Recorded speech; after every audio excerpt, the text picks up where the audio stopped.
Cool. What's up, everyone? Welcome back to Shifting Lanes Garage. My name is Gregson, and to my left or right, however you're actually watching this, I'm not entirely sure, but we have the one and only Chad, who's always here. And we have the one and only Elliot Alvis as well. Hello. Whoa! What? Look Someone? at this. You guys? What in the world did you What just? happened? What happened here? Uh, I changed it to together mode and it did that. I'm sorry. I was trying to get there. Oh, That was no. 100% my bad. I didn't know I had any ability to do this. Oh no. Well, I'm sorry that's a if I great screwed up the- segue into our guest for tonight for his third time on the program. Start the rest of the stream just right off the bat. Elliot Alvis, everyone, just messing it up. Oh, If you're unaware, we do this through Skype, and if you've ever been on Skype, and if you've been through this through the pandemic, you've probably had a Skype call or a Zoom call of some kind. But on Skype, there is a way where you can change your view, where you're only looking at the speaker, or you're only looking at like the whole grid of people. But there's a thing called together mode, and if you hit it, then you can like do different like graphics and stuff. Like you can put each other in like a Roman Colosseum, or you can put each other in the woods. It's like it's fun and kitschy. But yeah, Elliot just did that, and I didn't that- like. I that didn't know happened. it would change it for you guys. I was like just trying No, to figure out one that would make you guys more full screen, and then I was like, oh no. No, it is all good. But we have our first triple guest. Elliot is here again, and if you're listening and or watching, please do follow him at his socials. His socials are underneath him, as always, on YouTube, Instagram, and Facebook, at Elliot Alvis, or you can just search his name, Elliot Alvis, anywhere, and he'll pop up. So welcome again, sir. Thanks for joining us, and we're gonna do some car talking again. Heck yeah. Well, thanks for having me, guys. Like I said, I mean, I feel honored to be a third time guest. You're our de I feel like facto we have third so member much at this fun every point. time. I'm ready for more. He's shown up. That's right. He's shown up more than Hansen has this year. That's right. That's accurate. So Maybe you guys. Hansen is catching though. He's been on two of them recently. yeah, with the Toyota boys. That's right. Yes. As Hansen's been doing a lot of OEM stuff the last couple of years for us, obviously on our main channel, Shifting Lanes. Subscribe. He met a really nice group of guys at a thing called Destination Outdoor, and mostly through Toyota stuff. And we've been having them on, Jack's Automotive, Toyota Jeff. We have TRD John coming on as well, and a guy that I actually worked with over at Drive Tribe, Danny Korecki, who's also, he has bylines in a bunch of different journals. I believe Jalopnik, Road and Track, Automobile, or some other automotive journals. I'll get all of his information. But those are the guys that have been on, and now none of them have been on as much as Elliot. So Elliot is an esteemed guest at this point. Such an honor.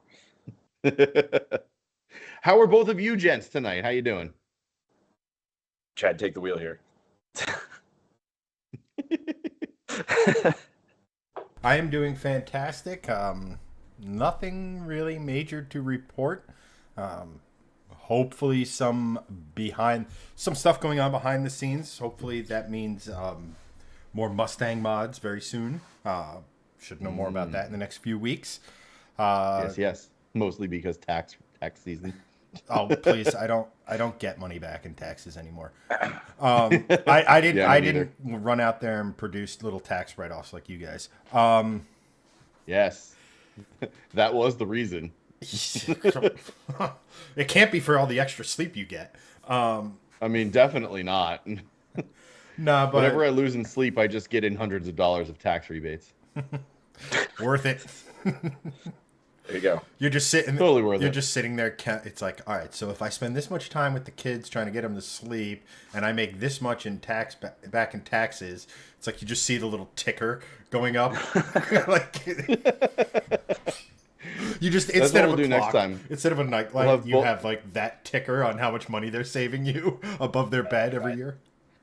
We're just gonna have a ticker above me of both my kids' names, and it's just gonna go up. You know, as long as we're running, the cents are just gonna keep going up and up and up for as long as we're on. It's just, you know, nice little tax write-off. Love it. Also, kids, if you're watching this in the future, it's not the reason why I had you, by the way. Yes. You guys are awesome. Love you.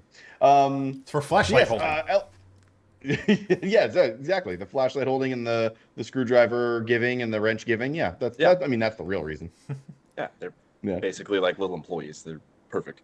Yeah, exactly. There was Free nothing, labor. not a whole lot new with me automotively, but I am getting ready to, as you might know, as the motory notary, I've also recently become ordained online because I'm about to officiate a wedding for the first time. That is So, very cool. I'm doing that in October. I'm doing it in 2 weeks. So I'm like, or like a week and a half now. It's clock's ticking. And All right, like, look gotta here, say, I'm very pretty cool, nervous Joey for it. Tribbiani's. Get out of here. Did you make sure to get certified in the state you're performing the wedding in? Yes, yeah, that is key for sure. That's like one of those things like you gloss over because my friends, I mean, I live in New Jersey, but my friends are getting married out in PA, and they're like, oh, just real quick, where's the wedding? And I go, here. They're like, you're gonna want to register here? Like, thank you. Yep. Yeah, I know mine's in Arizona, so I'm gonna, I'm pretty sure I'm good. I'm gonna double check the stuff tomorrow, but Yeah. so far so good. Something about a cactus you need. I don't know, some weird Yeah. Arizona thing, I'm sure. It's some amount of sand that you need. Yeah, yeah, exactly. Non-reflective sunglasses, Yeah. But, And hello to everyone joining on the stream. I see all you guys, Doug, Andrew, Brett over on Facebook, and I believe there's someone over on YouTube. Kyle Welcome Dexter, yeah, in, Brett. everyone. He's one of mine. So All right. Kyle's over on YouTube. Well, Got it. welcome, Kyle, and welcome everyone else. Thanks. We're gonna have and Sean. Good to see you again as well. Welcome in, and we're gonna have a good one. We got lots to talk about, but I actually had a question for you, Elliot, really quick. I saw on your socials you did another auction thing. You got to drive a Murcielago across the stage. Is Yeah. that true? Yes, yeah. I got to drive manual Mercy. I got to drive, and then I got to do two because, like I said, it was my my Haggerty debut. I don't know if you saw that part where they wrote a blurb about the auction, but they included a time when I was driving a black LP 640 Murcielago Roadster, and it was, I forgot the way that they worded it, but it was like, of course, in true like influencer fashion, the driver couldn't help but vlogging from the auction block or something like that. I was like, I wasn't vlogging, and it was for the auction, and I had a camera guy. Oh my God. But no, I got to drive a lot of cool stuff. Obviously, the Mercy was like, I got a little like cool highlight reel out of that. But no, it was a fantastic experience. Love those guys at Worldwide. And then, like I said, they take it next level for opportunities for me because I don't just get to talk about them anymore. Now I get to like drive them and talk about them while they're being currently auctioned off.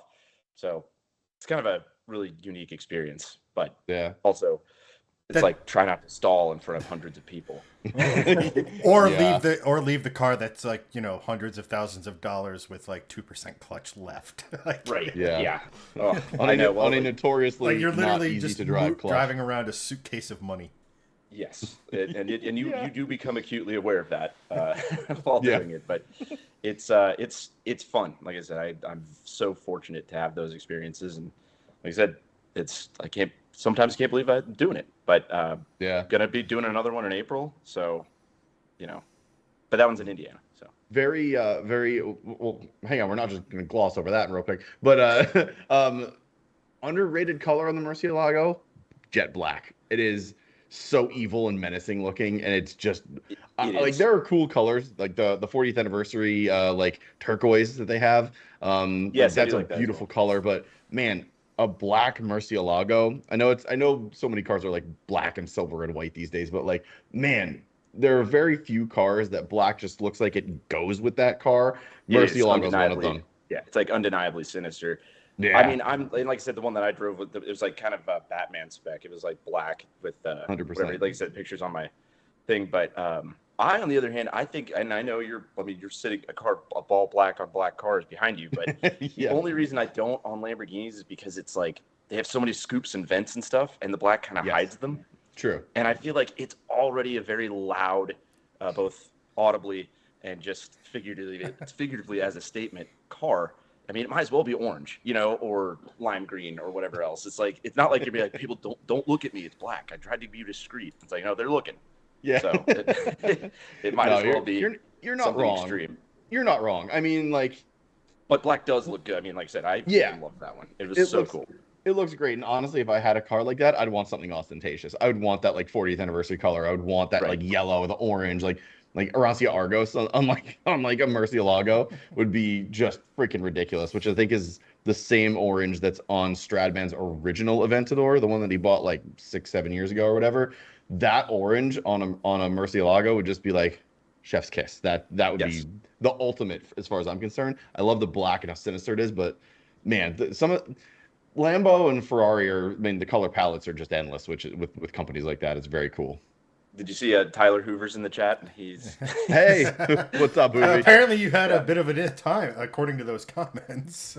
I did see you were Yeah, on his... like I said, it's guest appearance week for me. I was on his Good Morning YouTube show earlier. It was, this week. So, and that was fun actually. We had a lot of fun.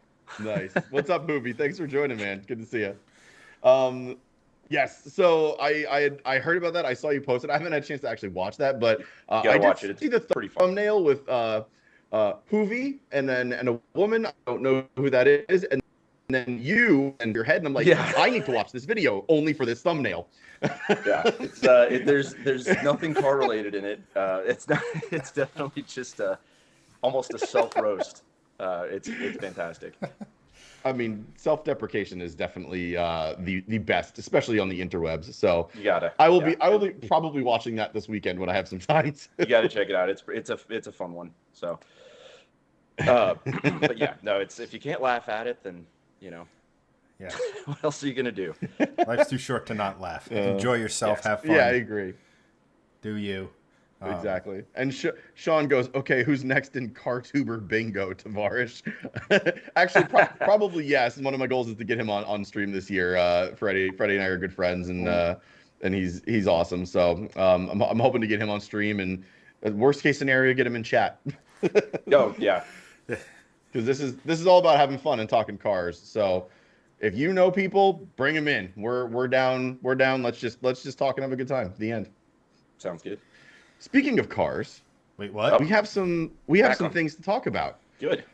Most probably argumentative of them is the one we need to start with, because yesterday it was a big unveiling for Dodge, because it was the beginning of the future for them, right?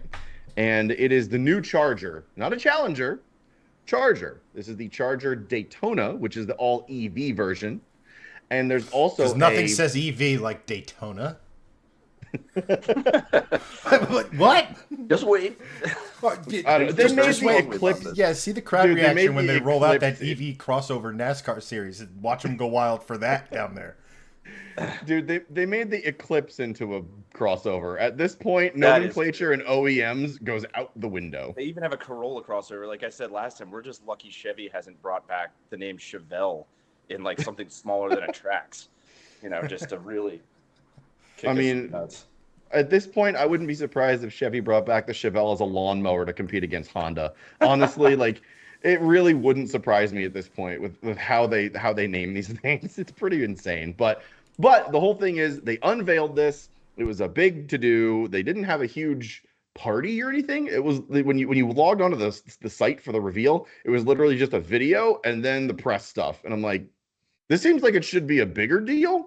They spent all their money on the car.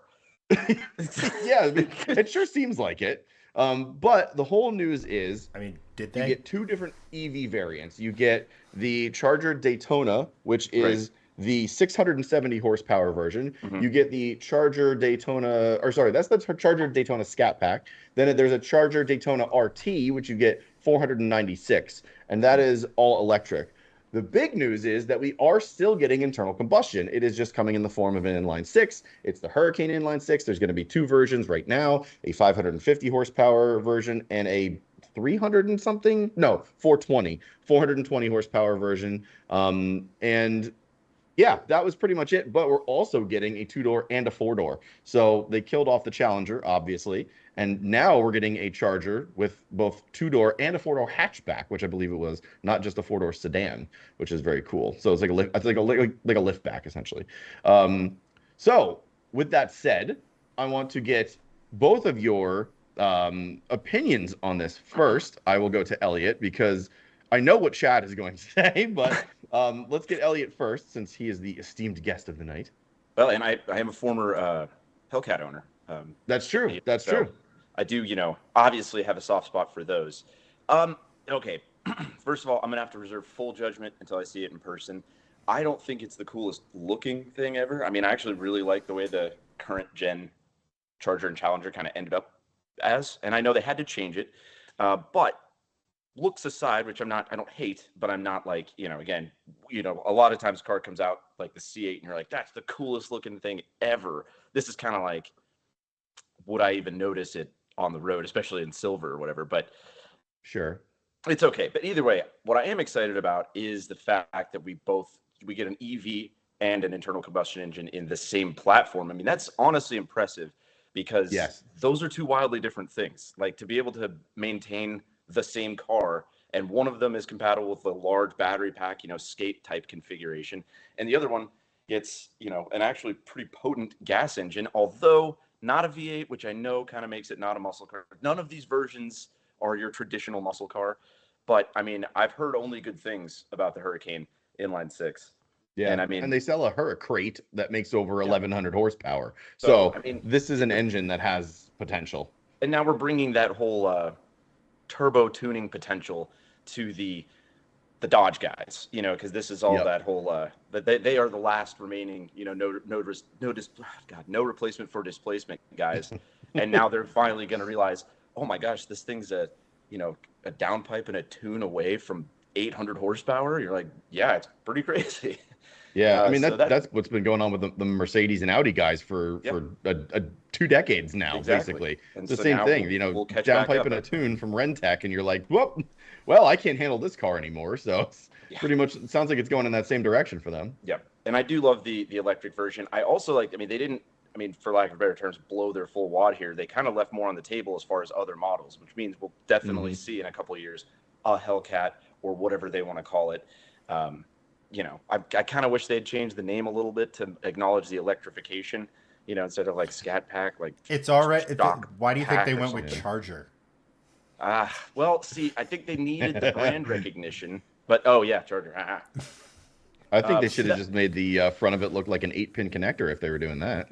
That is true. No, the other thing, the last thing I want to say about it is that I do like, because when the old Charger originally came back out, back in like the early 2000s, I was like, even as a kid, I was like, well, the Charger's always been a two-door. So at least we are kind of back to that. It's halfway. Yeah, but it will be interesting to be like, now I have a Challenger or I have a Charger. You kind of know what those look like. Now you're going to have to be like, wait a second, 2-door or 4-door? Yeah, true. And I'll be excited to see what the performance numbers are like between them, because I believe you can get all 4 variants in both configurations. Yep, so totally. One of them is going to be the faster one, and will be fascinating. Yeah, it's going to be the EV one, because I guarantee the EV one's going to have all-wheel drive, and we all know what happens with the torque in EVs. So for sure, my guess is that the EV, at least off the bat, the EV Scat Pack version is going to just nuke all the rest of the variants. But we'll see. What I'm most interested in is what you had mentioned of, like, we know we're getting like bigger horsepower variants. Yeah. Dodge is not going to just leave it at this. That's not real with Dodge. That's not how they operate. Their whole thing, their entire their entire value proposition is big power with these like crazy variants. But like, my thing is like, will they give the big power to the internal combustion one, or will they give the big power to the EV one? That's my biggest question moving forward. Wasn't their marketing tag "Born from Muscle," and they deviated completely? Like, Chad, you got born from feeling from this. Let's just born from electrons. God, at least it's Chad, go ahead.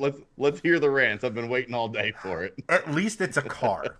They didn't slap Charger on a fucking SUV and be like, no, it's like the Mach-E. It's like, no, it's got the... No. People who own Mustangs do not cross-shop the Mach-E. Ever. Doesn't happen.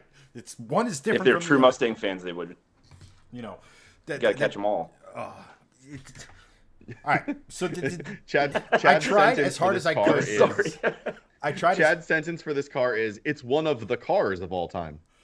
It's the vehicle I hate. It's probably number 2 on my most hated vehicles.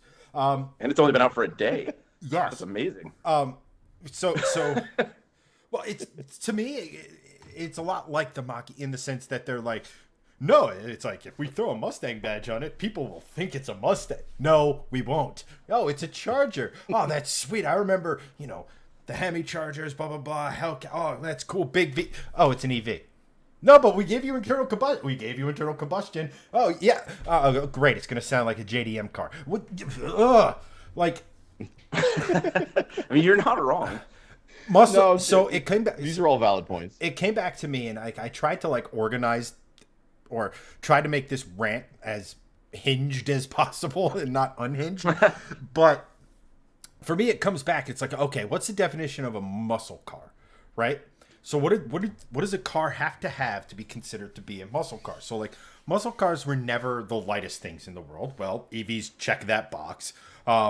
They're wicked fast in a straight line. Okay, but EVs do that. But it's everything else that makes a muscle car a muscle car. It's the, sitting in, you're sitting at a stoplight and you have a cam that's shaking the windows of the store next to you. The sound, the visceral, that the engine rising and falling through the RPM range, of which you get none in an EV. You'll probably be able to download a cam. It'll be fine. Yeah, which is another thing. Right. I mean, I'm shocked the exhausts aren't just USB-C ports. I hate this notion that you have to put a name on if you're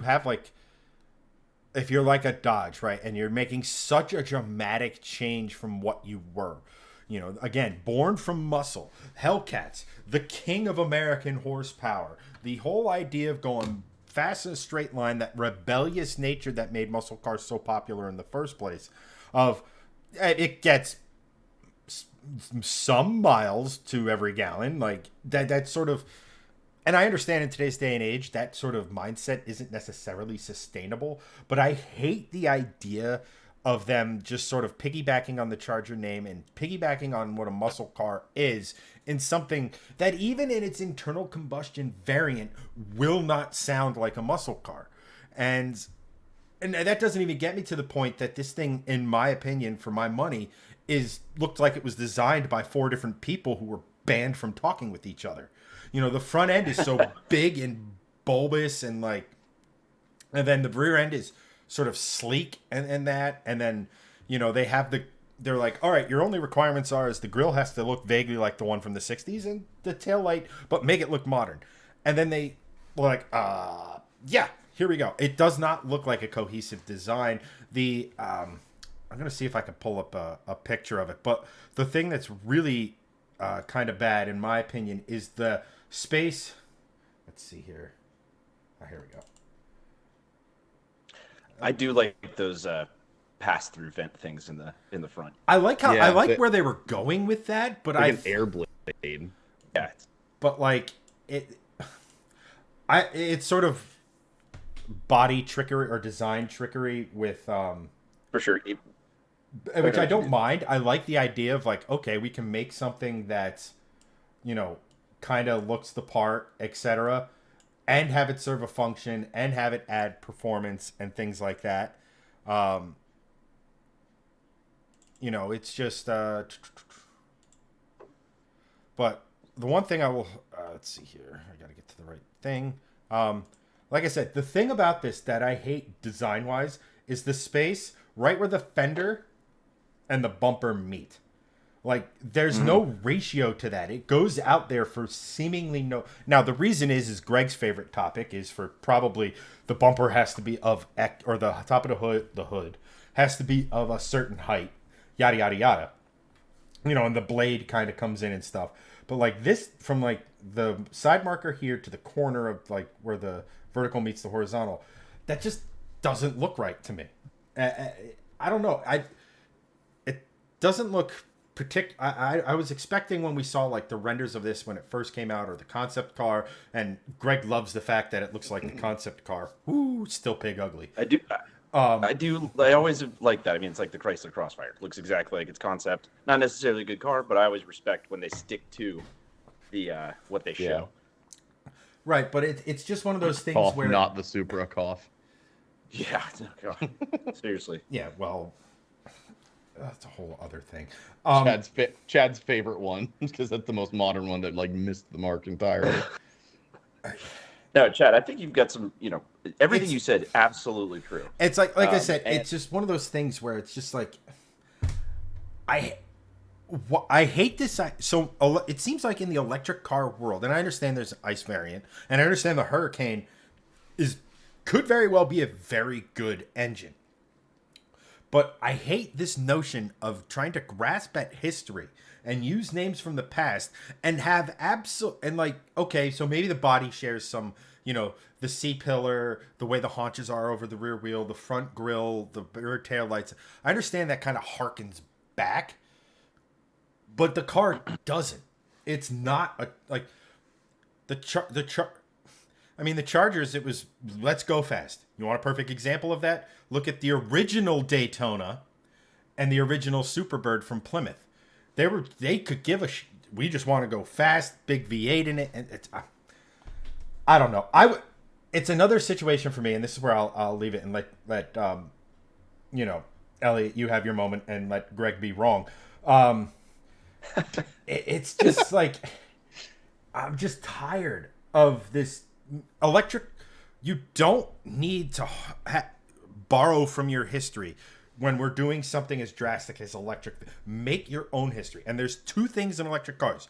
They either look like a jump roping jelly bean, or they're like trying too hard to like blend it with something else that people already like.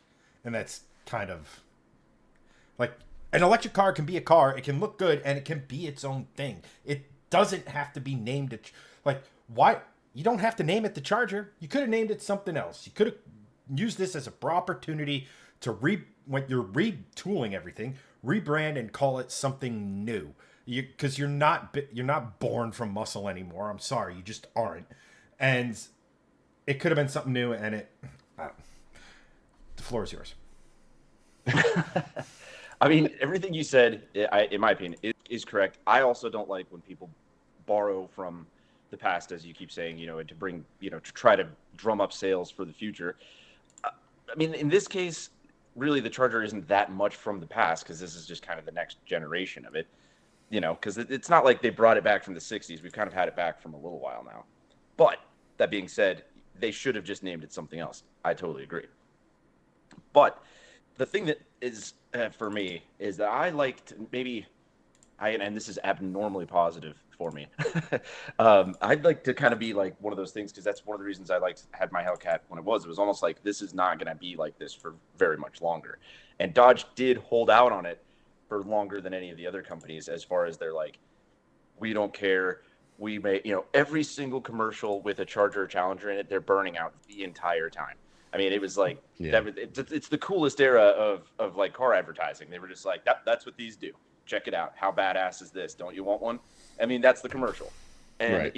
It's awesome. And like you said, you could even watch that and you're like, this can't last much longer. Like they can't do this anymore. And that's why I was like, it was kind of, they got to have the last hurrah of that traditional muscle car era. That being said, also another point you make, I totally agree with the sound being part of what makes a muscle car a muscle car. The most recent like offender of this, even though it's not a muscle car, is like, think about the like current generation, or even just the second generation, like Ford Raptor. I mean, how badass is that thing? And then it starts up and it's, and you're like, oh, yeah, you're expecting this thing to have. There's a really reason cool why growl. there's a body kit for the first gen Raptor that makes it look like the second gen Raptor. Yeah. Yeah. Because the first one was like, all right, that's what I think that should sound like. And they did kind of fix it with the Raptor R, but True. But the Raptor R is trading for like double the price of a TRX. Right. Even they're crazy expensive. I don't know. Like I said, there's a lot to it, but you also can't go down the road of being like, where's my carburetor? And where's this? A real muscle car should have a good place to throw my unlit cigarettes and whatever else that comes with the muscle car culture. This, if it's fast and they do it right, this could be. It does seem at least like they're attempting to make electric cars fun. They're not just going, Yeah. they're not going, well, look how much range it has and how much money it can save you. They're like, hey, what if we try to make this kind of fun and not horribly expensive? Right. That's kind of exciting. But like I said, it's yet to be known. I really wish it looked cooler. Couldn't agree more on that. But, again, haven't seen one in person. It could completely change my opinion. I don't know. Yeah. I don't know. So I know we Chad and I talked about this a little bit offline, but to have the argument here online, of course, because that's the whole point of it. I'll tell you where you're both right, and then I'll tell you where you're both wrong. Not possible. But this is the nice thing. It's an opinion, and you guys can have that, however wrong your opinions are. You're totally. This is not a muscle car. Period. Definitions of words matter, and muscle car goes with V8. End of discussion. If you have a muscle car, it should have a V8. The GNX is not a muscle car. That's the biggest argument here. It is not a muscle car. This isn't either. I don't care if they call it e-muscle. I don't care if they call it a muscle car with an i6. It's just not. A muscle car has to have a V8 because that's literally how a muscle car is defined in basically every automotive and motoring journal for the last 60 years since they came out. So it's not a muscle car. Totally agree with you both there. Is the term e-muscle a appropriate term for the electric version? No, it's pretty much just marketing speak as far as I'm concerned. As a marketing professional by trade, that's basically just the same thing as four doors being called Grand Coupes. They're not coupes. They're four doors. Stop it. Crossovers. I understand why people call crossovers. It's because it's like, because it's on a car platform. It's like, no, it's just a small SUV. It's literally just you trying to sell more cars. It's the same thing here. That's what bothers me about OEMs is just the way their nomenclature works and how they market things and brand things. It's all about sales as opposed to just calling it what it is. This is basically a tuner's charger. That's it. That's what it is. Because you'll be able to tune the EV version to unlock more power, jailbreak it or however you want to do it. Same thing you can do with other stuff. And you can tune the i6, like Elliot said earlier, with a downpipe and a tune and unlock another 100 to 150 horsepower, whatever you want. That is cool to me, but it's not what muscle cars do. With muscle cars, you slap on a big supercharger or a twin turbo kit. That's how you make big power with those. This already has a twin turbo i6. It's not as exciting. It's exciting that we still get internal combustion, but it's not on the same level as, by the way, it's still going to have a V8. That would have been massive news, and probably basically the internet would have broke. That would have been big, especially because Ford just went on record saying, yeah, we're going to be the last ones with the V8. So Dodge had a really big opportunity to potentially say, no, you're not. And they missed that. But again, this is how cars are made, and this was already in the works 5 years ago. So this is not like, for sure. This is not like that they could just do a 90-degree turn and be like, yeah, we're putting the V8 back in. That's not real. Where I think you guys are wrong is I actually don't mind the looks of this thing. I don't think it's as pig ugly as a lot of people are making it out to be. I think the design is actually, I think this is what if EVs were sort of out of the picture, I feel like this is what it would have been anyway. It seems like they took a lot of early model design with what they already had and sort of built upon that, but they also had to redesign it massively because they were still on a platform from Mercedes in the early to mid 2000s. So they had to do something, and this is a drastic departure from that, which I very much respect. However, it's definitely not the best looking thing. Let's be honest. The outgoing Charger with the wide body kit is massively better looking than this thing. And so is the Challenger, quite frankly. The Challenger, I think, is the best looking muscle car of the last 15 years. S550 Mustang, maybe in there. I don't like how the Camaros have looked, but man, a Challenger with a wide body is probably the best looking muscle car. Yep. Modern muscle car, I'd say, with honestly the Charger right there, because the Charger looks really good. The old one looks really good, and I would love to have one of those as either a Hellcat or a Scat Pack, with a manual. Like that would be insane and so cool. However, I don't think this is bad looking. I think where it falls flat is Everywhere. like the side profile looks really nice. Front, back, above. Did you say everywhere? Yes. Yeah, it's so quick. Nice. I think where it falls flat is the front grille and the rear deck, because it doesn't look like there is a rear deck. It literally just looks like the C. The is it a C? No, it's the B pillar. I don't know if I don't think there's anything inside. If there is, it's the whatever the trunk pillar is. Because I haven't seen the interior like 360 yet, but the trunk pillar, it just goes off, and then there's this little tiny deck back there, and then the wing. If it was like a foot longer, I feel like it would be a more cohesive design, but it's very, from a design perspective, it's just kind of chopped at the back, and it looks sort of disjointed. Like Chad, you made a point, the proportions seem off. The proportions do seem off. Like that profile, the side profile looks pretty good, but you can kind of tell. It looks like one of the bad early '90s Alfa Romeos from the side. Yeah, I mean, I think what it does. Is there a bad early '90s Alfa Romeo? I don't know. It's just the front and rear too are so square, and then the entire cockpit area is so round in comparison. Yeah, that's what I think doesn't match up for my eyes from what the picture are. It's like, are we going to go with blocky design, or are we going to go with, swoopy and aerodynamic? And it was like they kind of did a half of both. Yeah, it doesn't seem cohesive. I agree. Right. No, but hopefully there's room for the other versions, which are undoubtedly coming, to take this design and make it cooler, make those little pass through things on the hood bigger or something. Like whatever it would take. I mean, hopefully there's some room there for improvement. That's something that's been getting panned online. I love that design element because that has the potential to actually make this thing a bit more of a performance car, because if you start to introduce aero where it wasn't previously, you're getting a lot of, and I don't know how it works, but the way Ferrari, 488 Pista works is that hole, it helps with downforce and airflow. So I would imagine it has the same sort of effect here as far as an aerodynamics package is concerned, but that's very cool because what's the biggest gripe about these cars that the entire internet says? They're boats and they can't handle. So that is very promising for me for potential more performance in these things. I think that's very cool.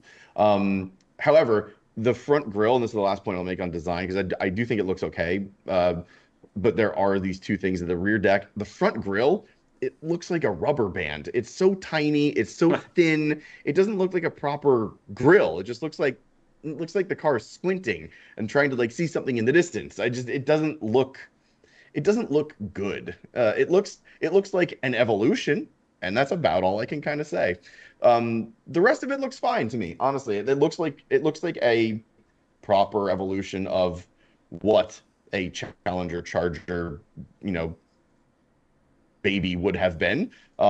Is it the greatest thing? No, but we'll have to see what they do, because wide body kits and really cool appearance packages will probably make their way here soon. So I'm excited to see what they do with it, because last point is this is going to be the most boring version we see. Yeah, 100%, because look at how different the Charger and stuff was in 04 versus what we ended up with at the end. Right. I mean, you'd never think it would ever look, that same general design would look as cool as it ended up looking. So, I mean, I do like that from a positive standpoint. Now, I'm going to make a Chad point here that the old Dodge wouldn't have wanted aero at all. You just put a bigger engine in it and overwhelmed the air with power instead of... You beat the air into submission. And remember what Enzo Ferrari said. Aerodynamics are for people who can't build engines properly. Exactly. That's what I'm saying. Dodge was like the old, like people in the 60s, they're like, how do we make it lighter? Should we make the tires wider? It was like, no, bigger, more engine. All right, what can we do to make a... okay, so we have the Hemi. What do we do? Oh, it's got a 4, give it 6. Well, actually, that's the 440. But that's what I'm saying. Just, I love that. I am going to miss the old school solution to going fast, is bigger and more, and don't do anything to any other part of the car. Just keep putting more power to it. You're like, this air and this friction are bullshit. Yeah. Somehow the Dodge and it's like the first EV was 6 electric motors. Like, wait a minute. Like we could do more. Yeah. But They don't even add more battery. They just keep adding more motors. But here's, yeah. Just like, It's like an 18 motor at the end. And here's another thing with Dodge. Each wheel. Like, am I the only one who thinks they missed? They want to sit here and like, it's a Charger history, yada yada yada, right? Like, let's, do everything. Okay, we have a good one. What do we do? Well, we could put just bigger engine, like Elliot said. The Hurricane.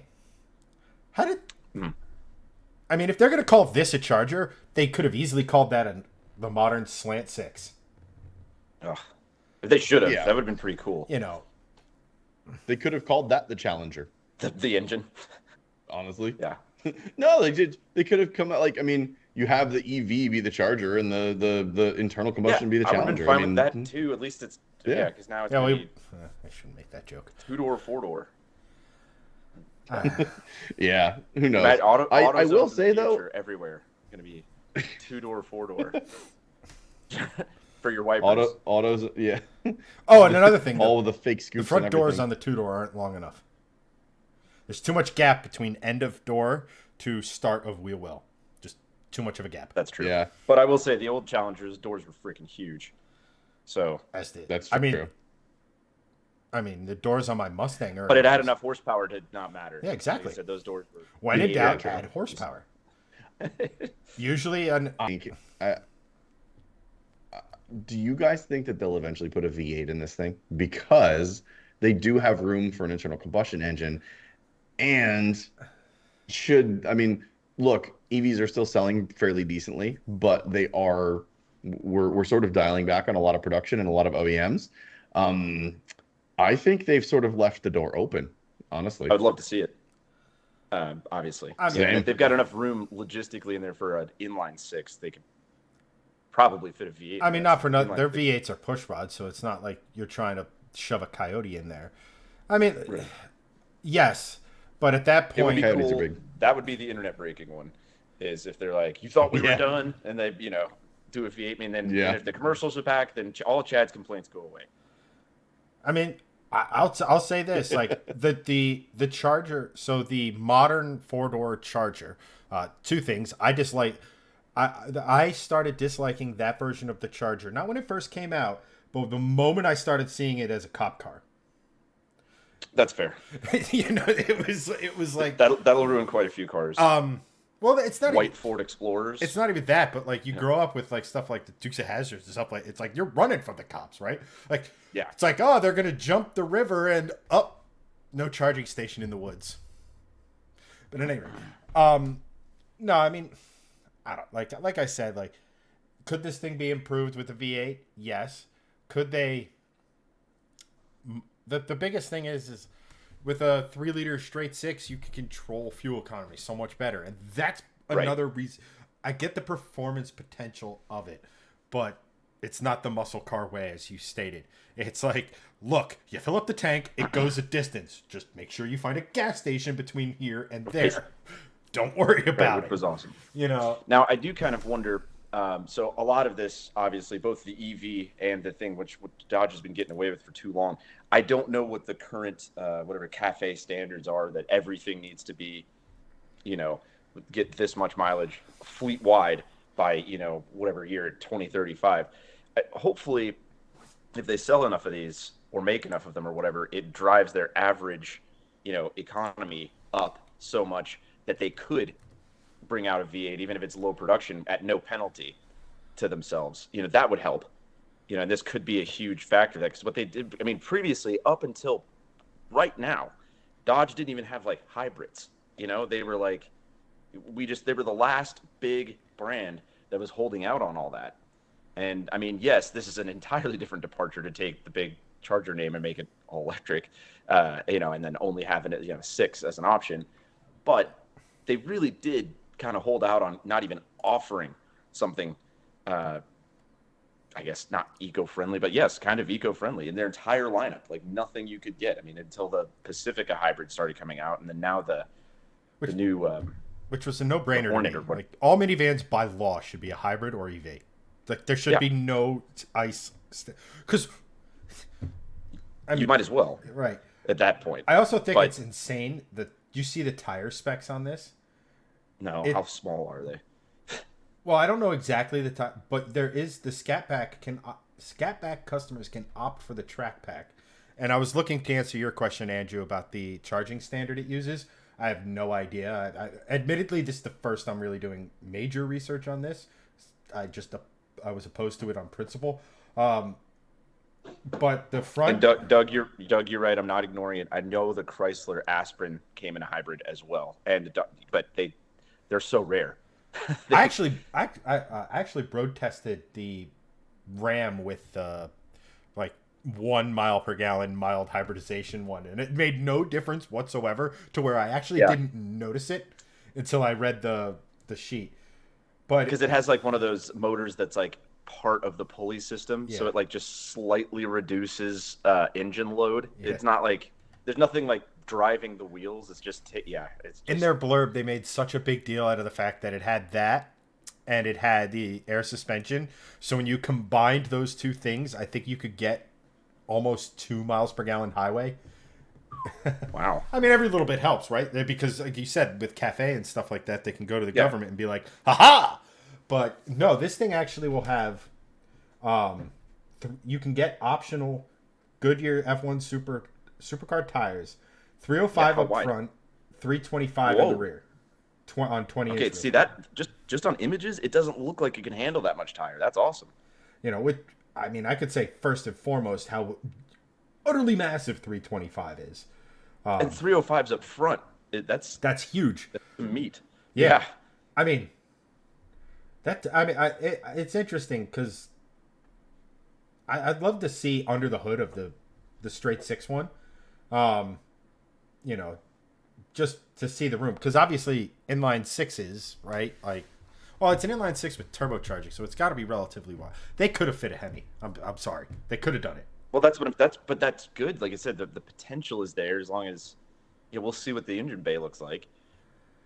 Yeah, because an inline six is just got to be. It's physically about the same size by the time you're done with, all the heat exchangers and shrouds and stuff that go with a twin turbo, V6. If you have a naturally aspirated V8 of any kind, I mean, it might take up the same level of room. I mean, but like I said, I'm impressed with those tire specs. I mean, just look at it right there. It looks like it's on like 245s or 255s. It just can't. They'd have to have like little wheel arches with 305s up front. That's awesome. Yeah, I mean, look, they clearly did a lot of the performance stuff to it, and I will say that I'm pretty confident it'll have pretty impressive performance numbers in both. Yeah. EV and straight and ICE configurations. Well, they did release the numbers for the EV, the Scat Pack. It wasn't at like 3.1, 0 to 60 and 11.5 in the quarter miles. Pretty good. I mean, that's really good. I mean, there are some drag strips that like they have that won't allow that. Yeah, won't allow. Yeah, like because I know our local track, like when the guy's inspecting it, he goes, "What are you expecting to go in this?" And like in my head, I'm like, "Well, theoretically, I could go a 10.3." Well, my actual response was, and then you're like, "No idea. This is the first time out it's hitting the track," which wasn't a lie. But and then it broke the first run, so I didn't really get a chance to break the rules. I literally from the just in front of the cats blew both sides of the exhaust off. Oh my gosh! Which made a really. You didn't even get a chance to take your cageless 10-second run. Yeah. Well, I don't on the track we go to, I don't think I'm ever going to hit 10 seconds on street tires. Even our 888Rs. I don't know if it's tough to hit 10 seconds on street tires in anything. So yeah, well, it's even that, but the track we go to is prepped just. It's prepped in the sense that they do put some of the tacky stuff down, but it just enough to make especially since the only other drag strip in New Jersey shut down last year, and they're getting a lot more, street racing and stuff now. Not street racing. They're just getting that customer base. They're getting about 50% of that customer base. So they are doing really well business-wise. And as such, the guys who show up with their, 1,500 on radials or bias plies or whatever, they want a little bit more attack, but it's not a lot. Like, traction is really difficult to find. I mean, even like Greg's car with, 350-ish or whatever the heck horsepower it's making, and the over 400 torque is impressive, but that thing still chirps the tires longer than you'd expect. But it's on the track. Yeah. But it gets up. If he could just pull at higher RPM, that thing would be knocking on the door of 11 seconds. Damn. And he just will not put a bigger turbo housing on the back of it. But I get it. But, what was it? We're getting our local track back again this year. Somebody bought it, so they're opening it back up. I'm kind of excited about that. Yeah, because you need this sort of stuff. Like, you hear so fewer stories like that. Or I think one of Anthony, who's in our chat, their circle track is being brought back from the dead. You hear too few of those stories, and the stories of the neighborhood suing Laguna Seca. God, I know. That's ridiculous. Cletus being, they built the track in the middle of nowhere, and now to keep it away from people, and now people want to develop the land. And even though they say with racetrack, it's hard to say that that's not a ticking clock, and tracks need to exist. I hate to say it, but like, well, they do. Car enthusiasm is, not to be like spreading fear, but it is kind of in danger, of going to the next generation, especially if like we go from this prime example, one of those, American badass cars of all time, the Hellcat series, to this, and it's like, you're like, yeah, that's enough to feel like, oh, things aren't getting better. They're just kind of getting more bland. And then, but from that, in that vein, like I said, there's a good time growing up, going to the drag strip when I was younger, definitely helped my car enthusiasm, being around it. Not to mention from the safety standpoint, it gives people a safe place to actually do it instead of doing it on the street where no one's paying attention. And like I said, I don't even usually, they shouldn't be doing it on the street, but half the time those accidents are because like somebody's just in la la land and pulls out in front of two cars that are going triple digits. And you're like, you have to know that no one on the street is paying attention. So don't do it there. And there's a reason. Most street racing, we're not talking, it's not, what the hell, the show you see on Discovery Channel where these guys. It's not like Street Outlaws. Street Outlaws like, where they actually have the street shut down. And I think it's just a concrete airstrip now. Like, that's the other thing. Like, those cars can't race on, or they can race on asphalt, but there won't be much left when they're done. It's, look, there is some street racing around me. I haven't been able to find it, nor do I think I'd want to go if I did. Not in a sense of if I went, I'd run. Not a chance in hell. There's just no way. There's a track right up the street. It's 15 minutes away. It's just stupid to do things on the street. But, like, it's more of like a curiosity of where are they doing this? And, like, I just want to see the people. Like, I want to see it. Is it like old hats? I hate to say it, but that's kind of where I fall in. Or is it like younger guys? Because I'll be perfectly honest. When I was in college, we used to race in the park. We had a parking lot that was perfect for 8th Mile, especially with the cars we had.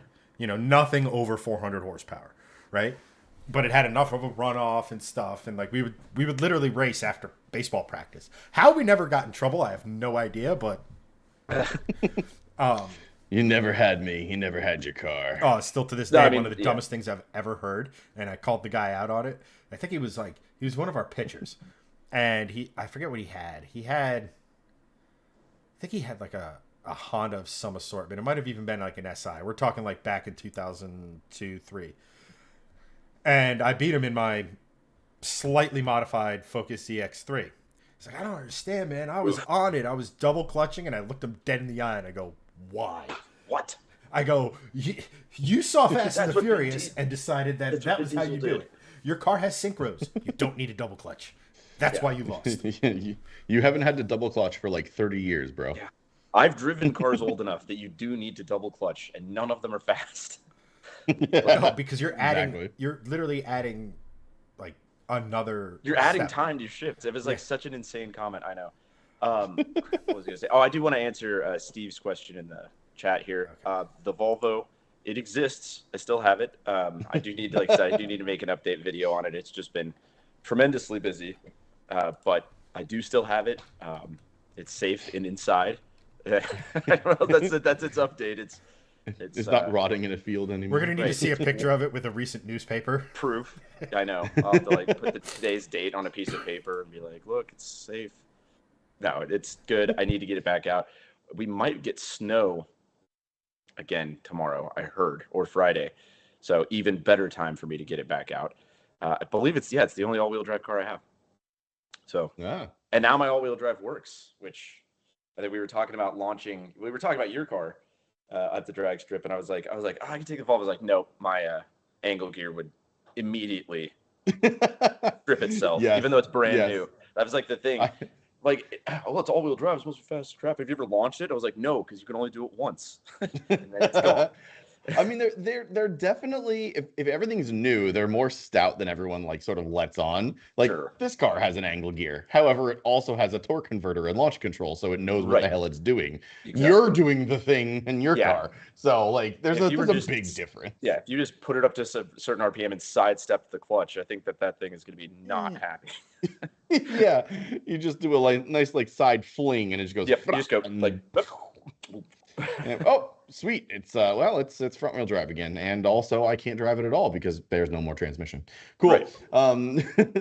But so it's not a launch car. I mean, that's what happened when I took mine to the strip, and like I didn't really like launch it very hard, but I also wasn't like going totally balls to the wall. I was going like 75%, and I mean, I'm sure you've noticed from driving years, but like it's one of the only cars I've known that if you let off of the accelerator and then push the clutch down, you still get rev overhang. Yeah, it's the worst. It's a great transmission, but the clutch action in that car is hot garbage. It's just not good. I agree. I'm not even necessarily a big fan of I mean, I love the Spaceball portion of it. But it's still like you can very much tell it's cable driven, and I was like, it's. But what can I say? It's no gated manual Mercy like a few weeks ago. Not much is. No, no. The other car I got to drive on stage, which was but not even a well-known car, but it's like a childhood favorite of mine. I've only seen like two of them. Was the Ferrari 550 Barchetta, which was the very limited edition. Last run of the 550 where they made it in roadster only form, and I mean those are just they're my favorite, and I got to drive that on stage too, and I was like, like 550s, they only made 239 of them, so I'm like, and I mean any Ferrari is pretty cool, but then you get like one of the really special bad boys, and it's just like this is unreal. Yeah, the under 300 production number Ferraris it's a different level of special. Always valuable. I mean, it was a sure thing. We're talking about cars that appreciate. Obviously, these are out of the realm. But it's like if they're ever going to make less than 500 of something and it's a exotic, it's a sure thing. For sure. Even if they end up making something better later, it's always a sure thing to get one of those. What else? I was going to probably save this story for Chad.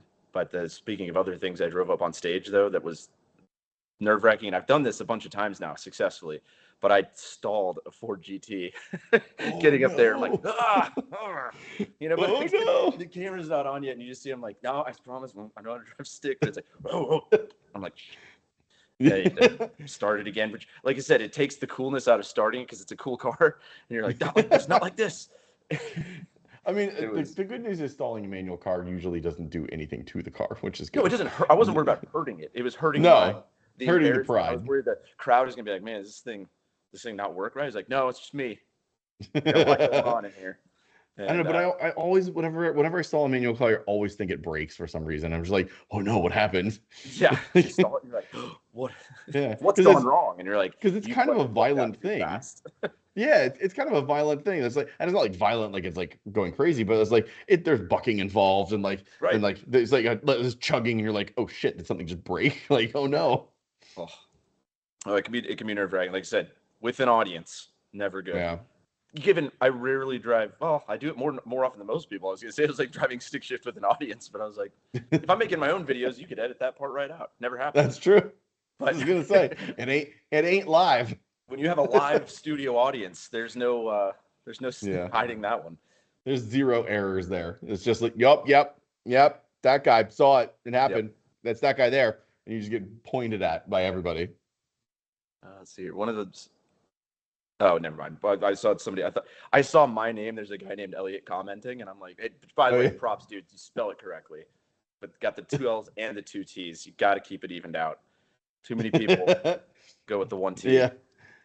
The OCD in me, if my parents named me Elliot and there was 2 L's and 1 T, I would have been like, what are you doing? I know. Yeah, guys, even it out. It has to be uniform, please.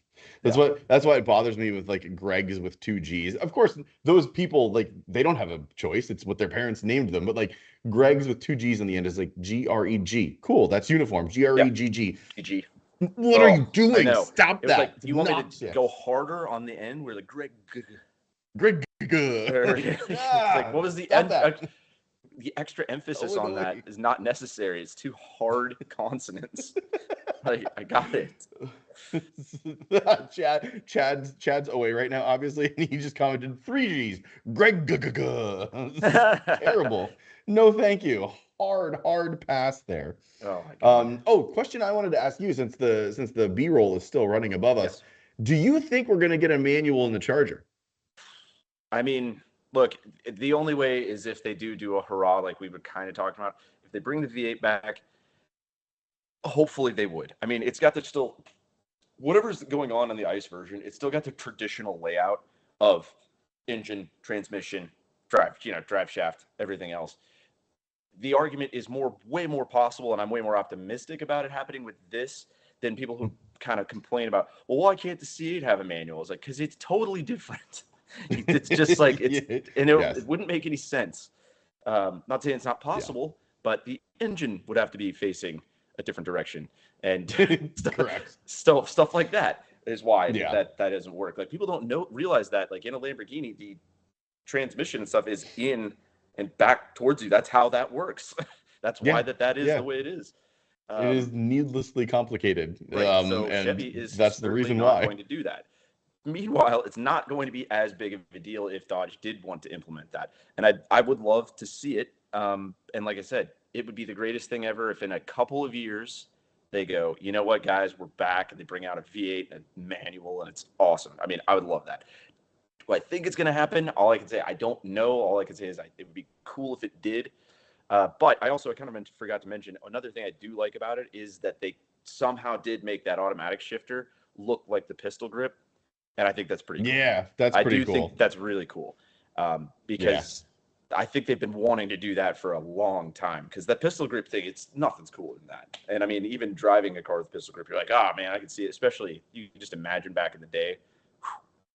But anyway, given you're not going to shift it as often because you just put it in the one gear and go. Sure, but at least it looks really awesome. Cool. Yeah, so I will say they at least did that. It's a big upgrade from that T-looking claw thing that they have going on now. Not the worst looking transmission ever, but it's really freaking weird. It looks like half a Predator head, half a T-Rex. It's awful. Yeah, and I mean, it's a trend with all manufacturers now, which interestingly kind of started back in when cars were still made as there was many car manufacturers as there were microbreweries. But now, because every car is automatic and every car has infotainment and Android Auto and Apple CarPlay, and like generally in your normal everyday car, the offerings are, trust me, great. I'm very thankful for them. But there's not a lot differentiating different manufacturers as far as a technology standpoint. So what they all decided to do was all make their shifters different, and you didn't need to reinvent the wheel for an automatic. And there's so many different ones, even domestically. I mean, you can see what Chevy does across different things. I mean, even the new Yukons and stuff are like window switches that you pull. and do like that's cool in the Corvette because it looks all futuristic and it's a very nice toggle feeling. Yeah. But in like something like the Yukon, it's just this flat piece of plastic, and you're like, I didn't need that. That's So part of that truck thing. strange. I need a column shifter that I could pull into gear. It feels like I just put a truck into gear. That's what you want. Right. Or or 100%. Dodge's dial shifter that's dangerously close to the volume knob. Yep. I mean, the nonsense Yes. shift patterns of various BMWs where it's like, well, you slap it over here and then ratchet it up one. And you're like, I mean, you should see older people are like, how do I make it work? And you're like, Well, a lot of the modern automatics are crazy, and one of the worst ones was the second gen Prius, which I know you have a lot of stuff with. I do, Elliot. But like well, yeah. Well, yeah, but my buddy Kriston, who's an old friend of mine, and Chad obviously knows Kriston because we went to school together. But he lived out in Salt Lake City, Utah, and his family owns a flight school out there. I forget. I think it's called Cornerstone Flight School. But I got off the plane, and I was visiting them, and they're like, "Yeah, we have like a company Prius that you should just go grab. We're up in Salt Lake right now. Dumbest shifter we're up in, ever." Correct. Yeah, we were up in they were up in Park City, so I like grabbed the Prius and then I just drove it up to Park City. It legitimately took me 20 minutes to figure out how to pull the car away because I'm like, not only like to turn it on, like I figured it was turned on, but like I was like, what am I looking at? Where's the parking brake? It was horrible. Well, I'm like, also, this is the worst experience of my it's a entire weird thing, and trust me, as a guy who does this every day.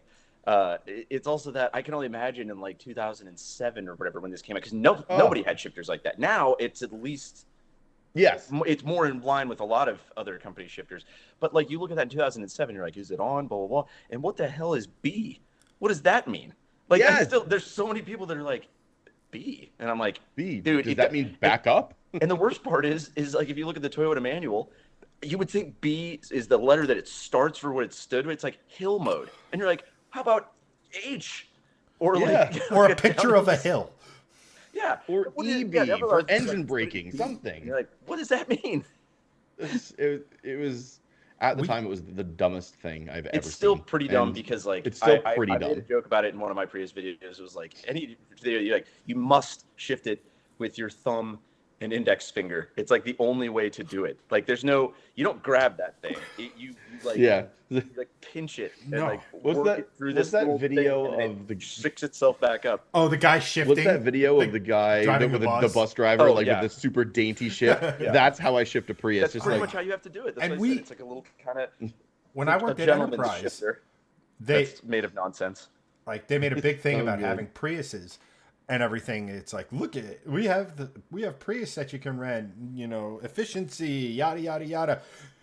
People would get in it and it's like, okay, how do I turn this on? Because those are not the first, but like the second gen Prius or whatever. You'd hit the power button, and there should have been a big, start right away, bright, illuminating light that says your car is on. Yep. Because back then it was still... and what they did is, first of all, it's one of the first cars with like certainly first mainstream car. BMW and Mercedes were doing it, but like this was the first car that the people could get in that had keyless entry. And like you never really needed to do anything. And then also the fact that it's the first hybrid anybody deals with.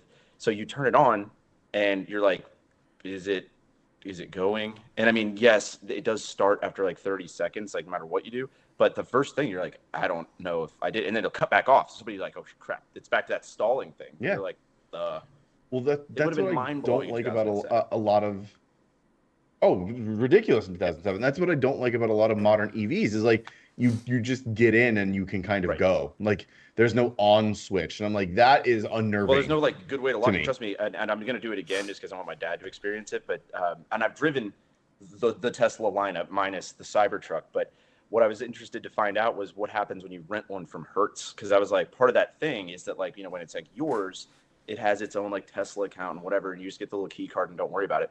The Hertz one, so they give you the threes have like a credit card kind of thing for the key. And I thought it would be like everything else. Also, the threes that people have owned that I've driven, it is like just having a fob. But in the rental one, you take it out and they've put it in its own little plastic like protector. So it's actually pretty freaking big in your pocket. and you have to take it and set it on the center console for it to go every time. So it's like actually it's like more annoying than a traditional keyless go thing. How are we regressing? Like we've perfected it. Here's a key fob. You put it in your car, and you you have it just on your push a person. button. It's a very easy thing to do. Like I said, actually, I get mad when I drive my cars with keys now, and I'm like, "What the hell is this? The 20s? Like, this sucks." Elliot, don't get it. It if is you think 2024. That is infuriating. Stay clear of all C30s. It's got the same sort of like RF key, right? That you put. That Greg's talking about. It's in your pocket. You press a button. You go. Simple and easy, right? However, that was considered too much of a leap. So the fob, I gotta pull this up. I mean, I've driven a C30, but it was only like the truly one. stupid. I thought it had a traditional key, the one I drove, like the switchblade key. It sort of does. Open. It's been too long, I guess. But the key is like a little nubbin. It's like this big. It's tiny. I don't really. I guess I don't remember. Like I said, the one that I drove was. I just thought it was cool because it was hard to find a C30, a manual one, and I was like, "Oh, sweet." Well, that's true. They're pretty rare. But like I said, it's been many a year. Oh, yes. Okay. Yeah. I do remember. So it's your traditional old chode key. So Yeah, the plastic bit obviously not doing shit, right? So instead of having a button that's a switch, they put in a mechanical mechanism that was a switch, just like your traditional key. And these things are freaking enormous. The fob, they're oh my god, they're big. It looks like a seatbelt buckle on the other end. It's oh my gosh, that was the biggest. I know there's some guys out there who they retro them for like push button and stuff, but it was so unbelievably dumb. And I think like just to kind of like piggyback on what you guys were saying, it's like modern cars that we have enough distractions between what the infotainment system can provide you information wise, but between what it's doing, between sat nav, whether you're listening to the radio or Sirius or Spotify or whatever, screaming text messages at people, all of that sort of stuff, like accurate. The KISS method has never been more needed because drivers have never been more distracted. Yes. I would argue it's just everybody has.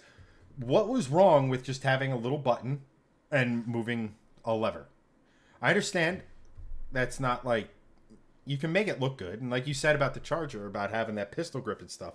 Like, yeah, let's go. But everybody has to put their own twist on it, just like everybody has to put their own twist on controls. It didn't need to be reinvented.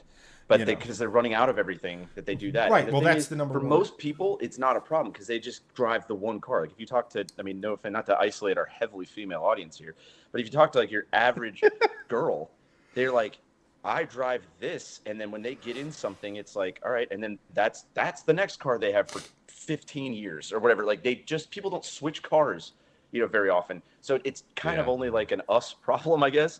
When you get in, you're like, well, what about this one?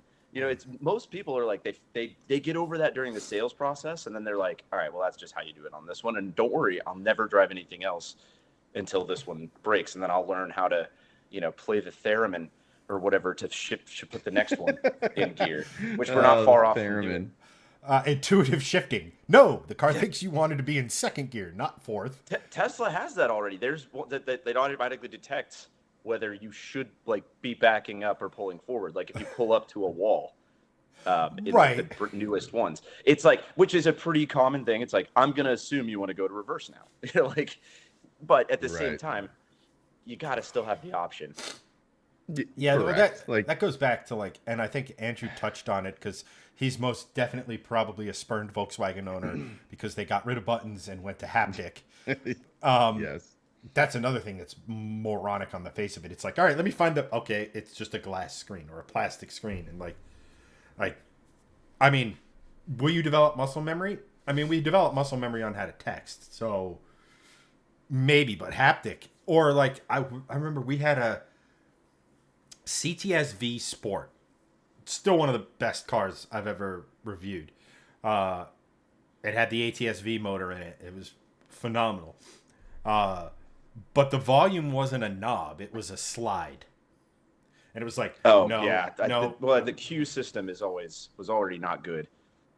Correct. Volume always needs to be tactile. 100%. Correct. Whether it be a button, like a rocker button, like an up and down, Just a knob. or a knob. It has one of those two. It can be knob is ideal. A rocker switch or an up and down is perfectly fine. Not as good as a knob, but anything else, just don't do that. One of the things that annoys me the most about my mom's car, which I've been driving more of lately, because I've been driving her around, it's just easier for her to get in and out of. Which is what for the listeners at home that Chevy don't know? Equinox. I took those people don't like me. I took it in for its oil change. Like, how many miles does it have on it? I go, 20,000. Sir, it had 40,000.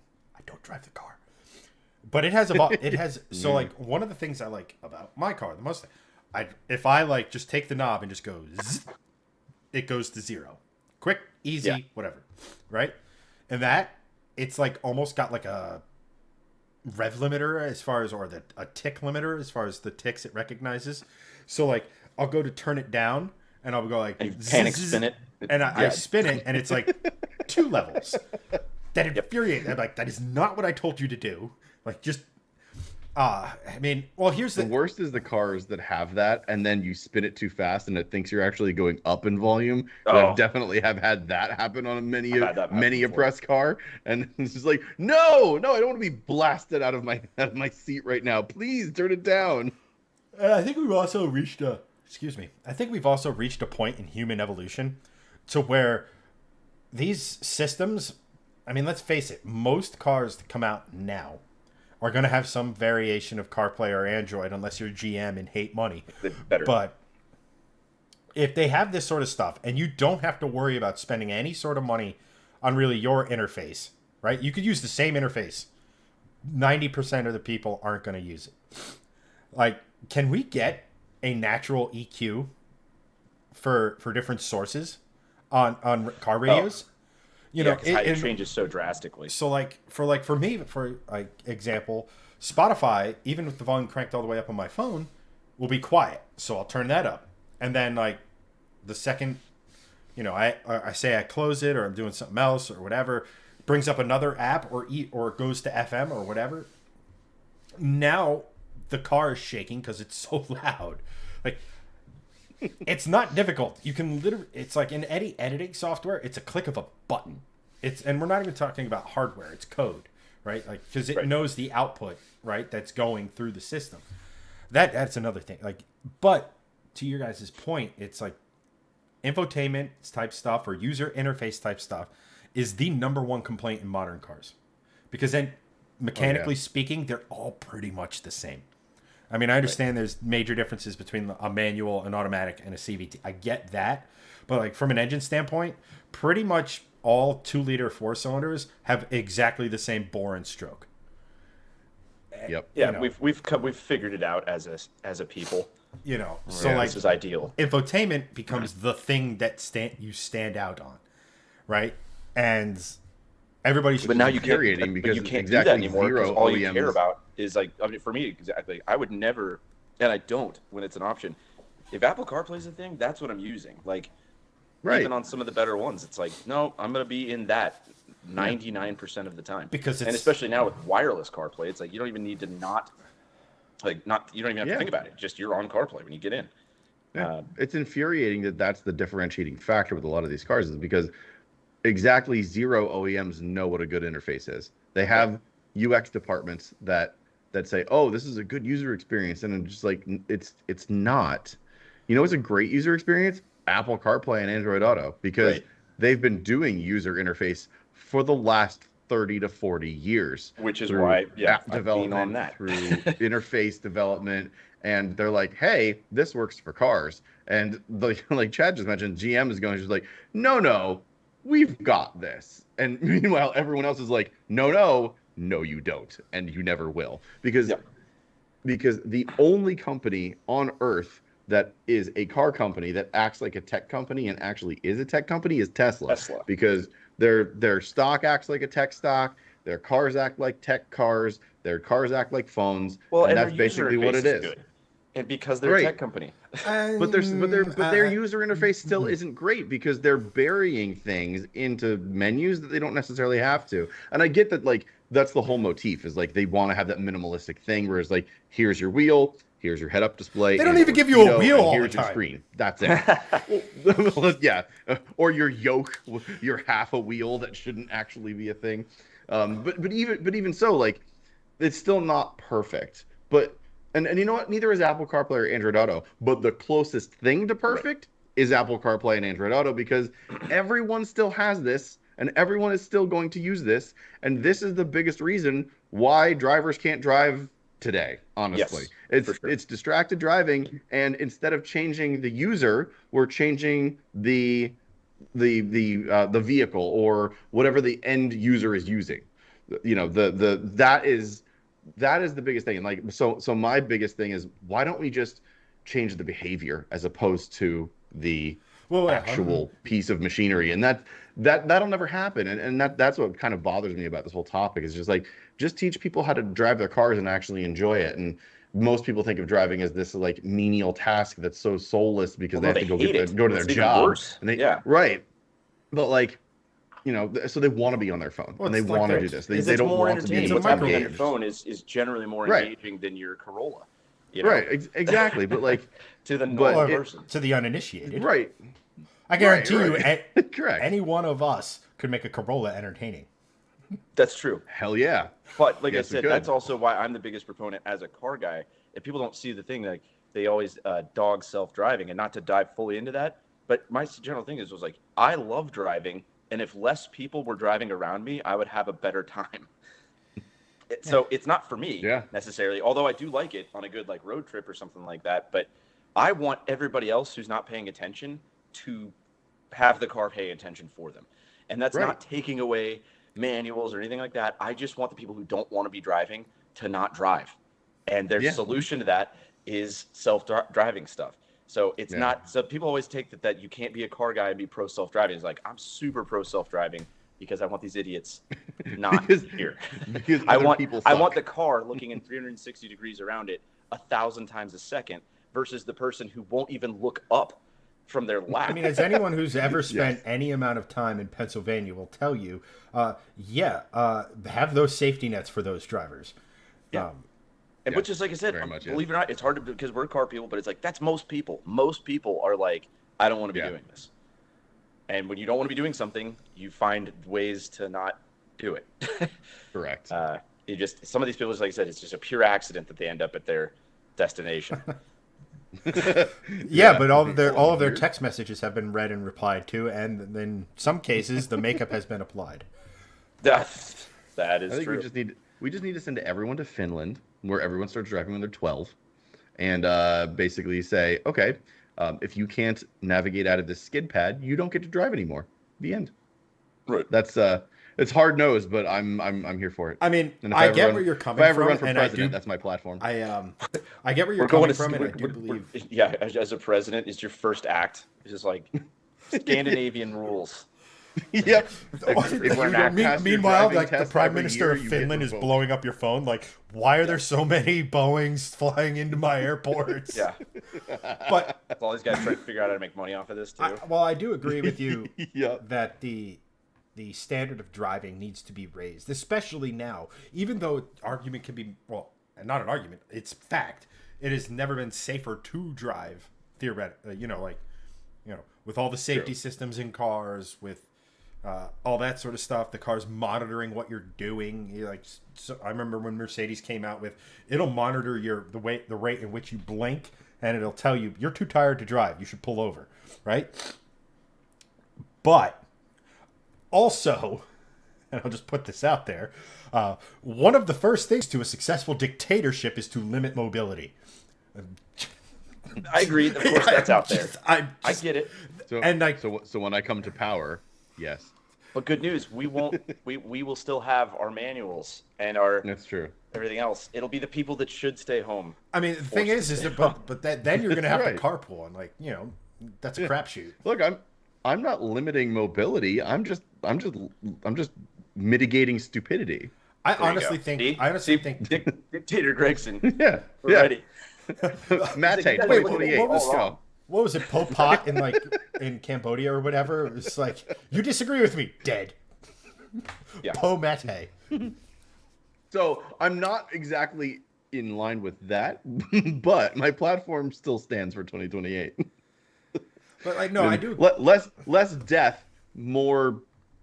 I think it should be a drive. more comprehensive traffic education system, and Oh yes, I mean that in a wide-arcing kind of a thing, meaning that yes, you're being taught how to drive, you're being taught how to drive the correct way, and you have an idea of what's going on with your car, ability to sense momentum, an ability to understand that if I go into this corner too fast and the road happens to be a little slick,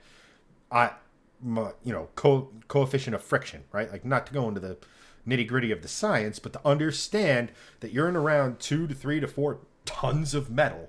Momentum is a thing. You understand that. Right.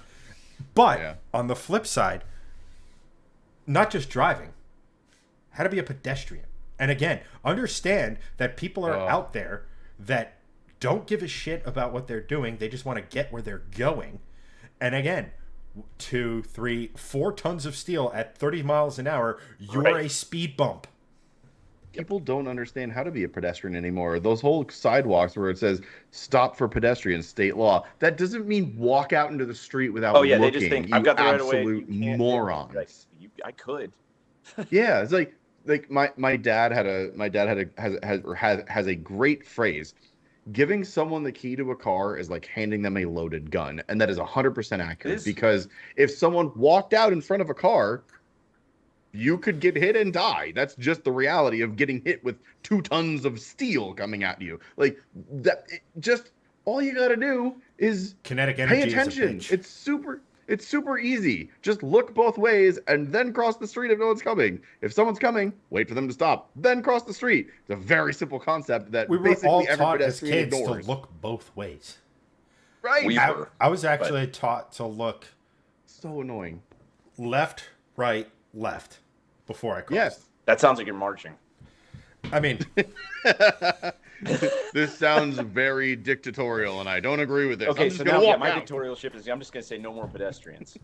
Don't be outside of your house if you're not innovating. I'm almost there with you. I'm just sitting here and saying is that let me put it to you this way, and I've mentioned this before on stream. In my room, when I was growing up, my dad hung a poster on my wall. It was right above, or I'm sorry, it was right below of the a person poster. getting hit by a car. No, but it was right above the Viper poster I had.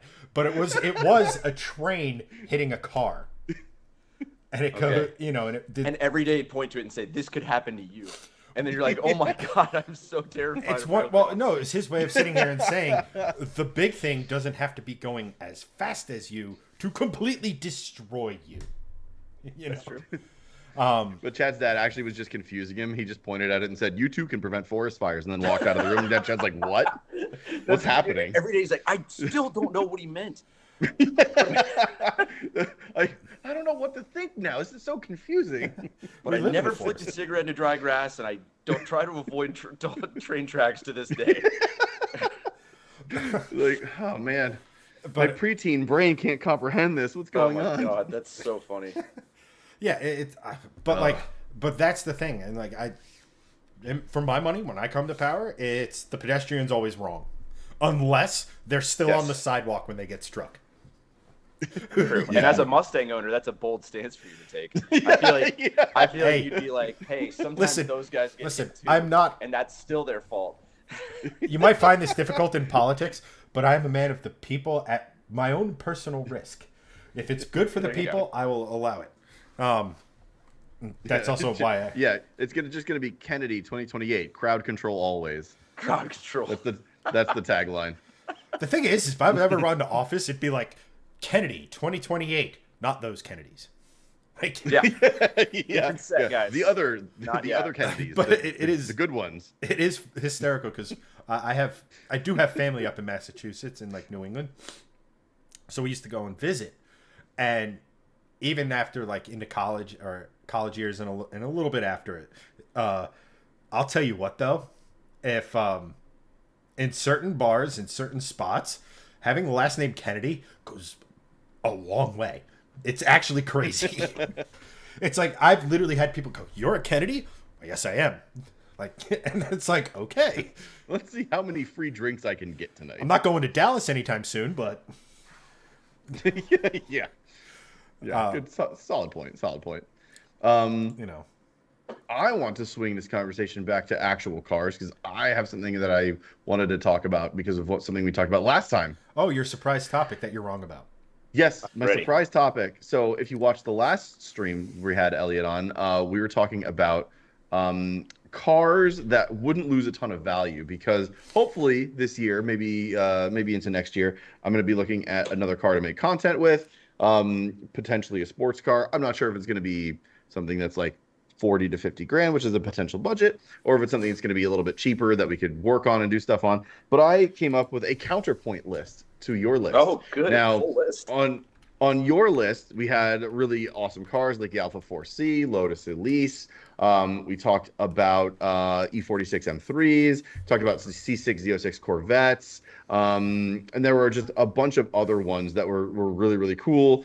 And I came up with a list based on that of cars that I think that could potentially hold value within that same sort of range. And I just wanted to get a quick hot take from each of you. It doesn't have to be like yes or no that quick, but it could be like yes, but here's why, and then or no, and here's why. I'm ready. I love from this. both of you guys. So you're going so you're counterpointing the guy who's been to more automotive auctions this month than you have in your entire life. I'm so ready for this. Yes, because content. Why not? That's true. I'm ready. All right, You're a here to millennial. give you You're the- always right. Continue. So second gen Prius with that stupid shifter. No, just kidding. Yes, dude, hot. Those ghosts can go nowhere but up. You already had one of those in your driveway for way too long. Move on. Yes, But that's what I will say. It can be outside. I don't care. Oh no, I was I will referring to say- Greg's wife used to have one. Oh, Yeah. I was gonna say. Yeah, I was like, I currently have one. The thing that's I've it's logged funny is when about- it spends time in the warehouse and people are like, "The hell is this doing here?" Because there's like all these other cars in the lifts, and I'm like, also that's my baby Yeah. over there. I've logged about a solid You should put the turbo 25,000 whistle miles exhaust on that on thing. Mm-hmm. Oh my god, yes. Whistle tip go woo woo. I've logged about 25,000 miles in one with no cruise control, and it was genuinely unpleasant. So I'm okay never driving one of those. I also felt I've never felt more unsafe than I did in that car because the doors just felt Very tinny, flimsy. and I don't know if it was just that everything about it is version. pretty flimsy. They weigh a lot less than people think. Yeah, they only You weigh can hear like when you shut the door, it's like ka-dunk. You're like, damn, I didn't know Yeah. they made doors that thin Yeah, anymore. It doesn't sound. It's not a good sound. But at what's all. It crazy really is isn't. that, not to get off too far on this, but when I did a video with Tyler and we crushed Priuses with his Hummer, Yep. and drove remember them on that? top of like monster truck style, I couldn't believe it. With those things, the roof's crushed, Hummer actively sitting on it, the door's Yeah. still open. I didn't have to like pull it. I was like, no, everything should be unaligned. I was like, Yeah. wow, Well, this because thing must because be. it's just a big arc, and then Yeah. it's pretty sound. It was amazing. So I was like, you know what? That's pretty cool. I mean, that's not what you're supposed to get out of that experience, but it's Sure. part of what I got out of that experience. So the second gen Priuses are safe. You can buy them. You can drive them. But on to the list. So here's my counterpoint list of ones that that I think could potentially hold value. And I'll start with the C6 generation because you had the Z06 on there, but specifically the C6 Grand Sport. Yes. And I know that this one is an interesting one because by the end of the run, they made more Grand Sports than they did regular ones because Oh, yeah, everyone it was loved harder to them get a because you narrow got body. this, Yep. right, because you got the Z06 stuff, but you still got an LS3, which is objectively a better engine than Yes. than Doesn't the have the problems. Doesn't have the it doesn't have a lot of the horsepower, but problems. it doesn't have the problems. It's not as special. nothing new Trunnions can't fix. Move on. Right. But it's not as special, but literally the engineers at GM have said the LS3 is the best V8 engine we have ever made and will ever make. It is the best LS that will ever exist, period. And I mean, I tend to agree just because the longevity of those things are amazing, but you get an LS3 in those, they still sound incredible. And they're not exceptionally rare, but they're low enough with a barrier. They have a low enough barrier to entry. It's lower than the C6 Z06, so you do save money, probably $10,000 to $15,000 in some aspects, where you can utilize that money saved to modify it how you want. You're not going to see that money back, but I also don't think that those cars are going to go below 20 grand really ever. Probably not. You're right. Is it? I'm gonna go for you. Yeah. So surprisingly enough, if I were to get a C6, it would be that personally, because, and this is be the non-car guy thing, or that people, maybe not non-car guy, but there's this whole riff with people that don't get it or don't track their cars that often. We're like, I can't have a convertible because it's not as stiff. It's like, knock it off. We're not going to the track. Okay. Like realistically, at least I don't have anyone around me. I love it because you get all the Z06 looks, all the good stuff. The roof still comes off of both models. You can get mag ride. I've never driven an LS3 car and said, this is slow. It's fun. By the time the Grand Sport came out, they had the valved exhaust, which is like all you need. Trust me, that thing is an X pipe away from being, B&B exhaust loud when you're at over 3,500 and whisper quiet on the highway. And C6 generation, with you opt for the mag ride, I'm telling you, that is one of the most comfortable cars of all time. And I answered that like on a VinWiki question. I mean, I've driven Rolls Royces and Bentleys and stuff like that. I'm like, it's still the C6 mag ride. And I mean, and they got better after that. But that generation, something about it, that car in tour mode, it's unbelievable. I mean, I love the Grand Sport. It's because of that. You get the big brakes, you get everything else. I put the Z06 on there because I thought that was going to be more in your wheelhouse. So it's very interesting that you counterpointed with something that actually I would have personally preferred more. So it's interesting. And before Chad answers, I do prefer the C6 Z06. I think it's just cooler. It's a more interesting car for sure. But if you're looking at something that you want to maybe potentially have a bit more longevity with, and the C6 Z06 do have longevity, like Chad said, if you deal with a trunnion issue, like it's a perfectly fine car, but it is a bit more high strung. So the LS3 is just such an unstressed engine in basically every application it was put in until you start adding boost. Then you sort of want to start building it, obviously. Like you could get a Grand Sport C6 with an LS3 and drive it to like probably 300,000 or 400,000 miles with maybe a clutch or a trans replacement, maybe. And that's helping your argument about it exactly the same. Well, no, but I don't think that would depreciate because of how like is going to try selling a Corvette with 300,000 miles and see the price compared to one under 100. Yeah, well, but you'll have to remember on a long enough timeline, everything does go up. Yeah, it's called inflation. Right, but if you had that. And as guys on a long enough timeline, things do stop going up eventually. So, well, true, but I mean, I feel like you could probably buy a. That's what I'm saying. But thank God for science. But I feel like you could buy a C6 Grand Sport, put 50 to 75,000 miles on it right now, because most of them aren't going to have a ton of miles on it because of who buys Corvettes and who drives them mostly. But New Balance, but. You probably could sell it for what you bought it for, 5-10 years from now, honestly. But Chad, your opinion on that one. So this one's all right. So just the way my brain operates. You get a Grand Sport, you throw a cam, you do some head work, and you're at Z06 power. You just are. Yeah. Let alone headers and. No, you're true. You're 100%. They literally sell a crate engine that is the LS3 base with a hot cam.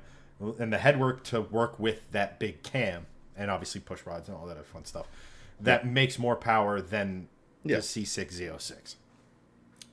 The best. Oh yeah. So without a doubt.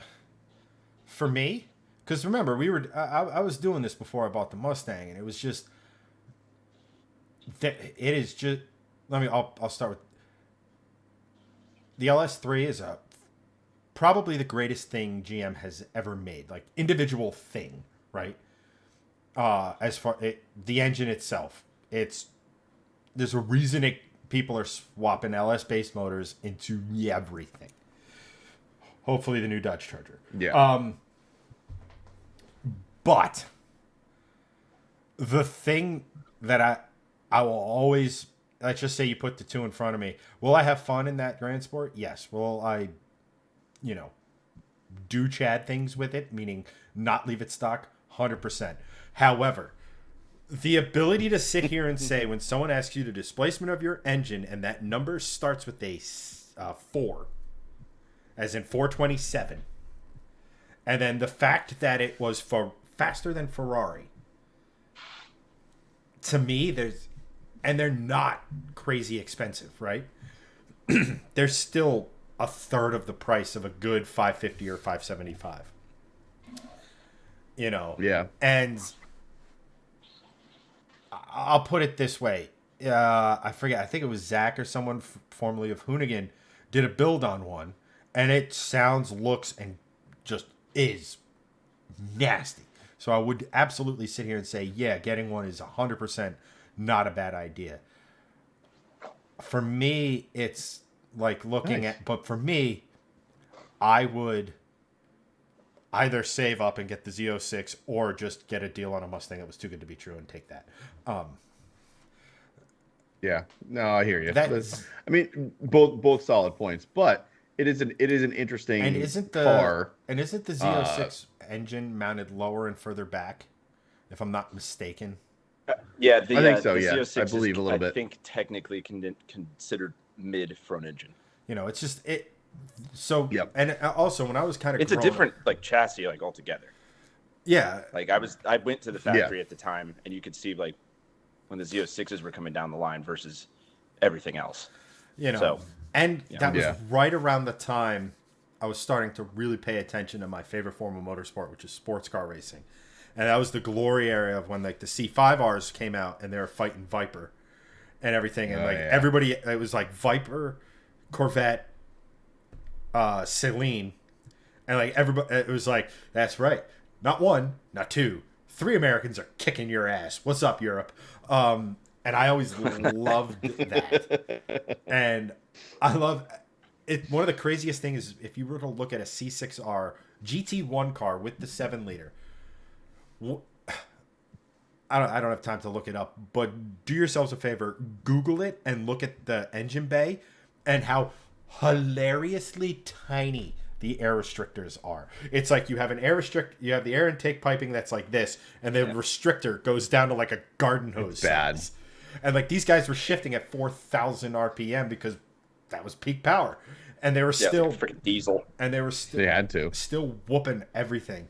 And that you would be watching Le Mans, and you could always tell when a Corvette drove by the pit reporter or the box or where the guy was standing, because it sounded like nothing else, and it was old school, and it was just, again, kicking the crap out of the most technologically advanced engines out there. And that's so it always and again, there's something that is a good point, very appealing about having 400 something cubic inches as an engine. Very true. It's always very cool. So staying with the V8 theme, so we went to C6 Grand Sport. What about a car I used to own, Aston V8 Vantage, specifically from the Gaydon era, 2007 through 2012. I know that they made them up until I believe 2016 in that same guide, but those are a bit more expensive when you get into that. But 2007 through 2012, still relatively affordable. Still relatively reliable, shockingly, for a hand-built British sports car. I mean, the engines on those things are AJ block derived, so they're very reliable. Everything else around them is questionable, but the engines are very reliable, along with the Graziani 6-speed. So those two things are very good in those cars. But I mean, they're reasonably affordable. They're exotic. They really haven't lost much value. Prices are still kind of going up. They've leveled off a little bit. A couple of them have gone down. But it's not like a lot, but they're going to continue to increase in value. And the manuals are just great. And if you have a manual, obviously you have the premium. So what about that one? Interesting car because it's beautiful and it's cool. Couldn't agree more. I mean, I've had nothing but good experiences with them myself. And also talk about one of the first good, especially in the era. Okay, so actually Corvettes and this is all kind of in the same-ish time. They figured out before that, to make something loud, you kind of always had to go with an aftermarket exhaust. It didn't matter what the kind of car was. Even some exotics really weren't that nuts. This came from that era where they're like, we could put valves in the exhaust, and it will make it sound good. If you hear a stock V8 Vantage, it's like, dang. And I still remember hearing it back in in 07. Yeah. It was like, whoa, I had no idea. It's, because videos just don't do it justice. Yeah. I'm telling you, it's one of the best sounding stock cars. Maybe ever. I agree. And then not to mention, they drive great. The size is perfect. It's a lot of power in a pretty little car. And as a fan of, as a guy who wants his special car to be special, like, people need to react to it other than, be like, well, they're like, whoa, is that a Aston Martin? Like, it's something that like they don't necessarily see that often. That's why as much as I love them, that's why AMG and M cars don't appeal to me as much, is because to a normal person, they don't garner a reaction. Yeah. Whereas I'm driving something Well, you're like the Roman Reigns of car ownership. Acknowledge me. No, pretty much, though. Yeah, no, but it's because I feel like if I was driving an M5, I'd constantly be like, guys, no, seriously, this one, it's different. And like, no, my dad has one of those. And I'm like, no, this one's different. It has 4 exhaust pipes. It's different. If you have to explain it, it's less special. No, but like I said, and also this is why I drive a Hot Wheels looking Maserati, because there's no denying that one. Oh yeah, I mean that one's like cool. Oh well, that, and then also just for anybody who didn't know, it says Maserati really big on the side, so you don't have to ask what it is. Now listen, that's a cartoonish example, but the point is, I believe your special car should be noticeably special even to a normal person, and a Corvette will do that, a Viper will do that. There's a lot of cars that will do that. Yeah. But obviously an Aston Martin is just not something you see every day. Right. And being that these are in the range that they are, they drive really well. And I think a point that you made is history has shown that they are actually remarkably reliable. That was one of the things that made them go out. It's not that they had problems. It's like people were like, these are going to have problems. And they started, depreciating. But they didn't depreciate for the normal reasons. There wasn't anything behind the depreciation. Yeah. It was like, no, these are actually pretty good, and they hold up. Like, there's some high mileage ones out there. No, yeah, and you're right. And Chad made a really interesting point, is because when Doug bought that one, yes, he got it with the bumper to bumper warranty, but that was a big deal because the whole narrative around exotic cars, really up until that point with modern car society, and I mean like YouTube car society and forward, is if you buy an exotic car, it's going to be unreliable, period. And generally that was true. And it was still true when he bought that, because that thing had been sitting on a lot for 7-8 months, and a bunch of shit failed right off the bat. He had water in the footwell. The AC compressor went something. It was even got like a rock stuck in the brake, which had nothing to do with the reliability of the car, but it was like right. I remember watching that video and I'm like, Doug, there's a rock in your rotor.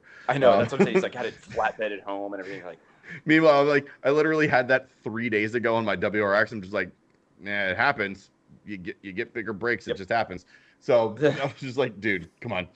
But he sort of proved that if you just drive an exotic car, it's probably not going to have as many issues because the gaskets are always lubricated. Everything in the engine is up to snuff. You do the Italian tune-up once in a while to blow out some carbon deposits. Like, even in the older stuff, if you drive it hard a couple of times, the deposits go away. Like, it's a real thing. And the modern Ferraris are a great example of this. Everything from the 360 forward, if you just drive it, they're pretty reliable. Like, it's the same thing with Astons. Like, if you just drive, the problem is, like, exotics have this aura around them. It was like, if you don't drive them, they're going to be, unreliable. It's like, well, yeah, if you don't drive a Honda Civic, it's going to be unreliable too, because it's the same thing. It's a machine. It's meant to move. It's meant to actually like be worked on and driven and move and just be an actual machine that it was engineered to be. So that to me is just like, if you just drive the car, it will reward you in that respect. But Astons specifically, if you drive them, like they're not unreliable, and that holds true for most of their lineup too. Even the V12s, same thing. Don't sit on the exotic stuff. Just drive it, enjoy it, and it'll reward you. Chad, having having driven this exact car from Florida to New Jersey. And then What is decent your amount opinion on this one? for a decent That's no short drive. No, it's not. especially when you go through Indiana. No. We really milked our time. I'll be there next month. No, and I actually, you know this, Greg. I spent a decent amount of time with that car during the summer as well. Yeah, I can absolutely agree with Elliot as far as the feeling of special in it. Just people like it was quick. It wasn't what I would classify as fast. It was fun. Like everything about it felt good. I mean, it still had the same dumbass key as the C30 I mentioned before, but they Aston Martin did it up by giving you this. It was little slightly different. Yeah, it was more like a Lotus key. It had like the metal end to it. But it was like almost like those like cartoonish keys you see like to get into Scrooge McDuck's vault, where it's just like thunk, thunk, like what have you. Yeah. I mean, I'll tell you what, my girlfriend at the time was sad to see it go. She was like kind of into cars, and like that's rare. Yeah, well, not to get completely sidetracked, but the genesis of that relationship was I had a Challenger TA as a presser, and that like I think we had worked together for like 3 months, but when I drove that's when she noticed me. It wasn't, my boyish charm or my sparkling personality. It was who's driving that bright ass yellow Challenger, because her dream car was a Hellcat Challenger. Working class roots, that girl. There you go. That's my ex-wife. I literally tried to drove my Corvette for like a second day, and I'm like, without saying it, noticed nothing. But she apps. Truck, it's like, oh. Hey, truck. I'm like, oh, no. But no, with the Aston Martin, like, she would just ask to go on drives in the Aston Martin, and then out of respect to Greg, we'd get out. But that's a whole other thing. Thank you for that. I appreciate the unsulliedness of that interior. I mean, probably less so than Tavares, for example. Although that would be a hilarious short. I'm not gonna lie. Gosh, like just the title that time I had sex in Tavares' Aston Martin. Dude, that's gonna get clicks. That would get all the clicks. That would be 2 million views in a day. You just show like a girl in a bikini, like superimposed into that situation. What would be even better is if you were down in Florida and you got out of the driver's seat and Freddie just got out of the passenger seat. Oh, yeah. So the only thing to summarize the other one here is that Greg did.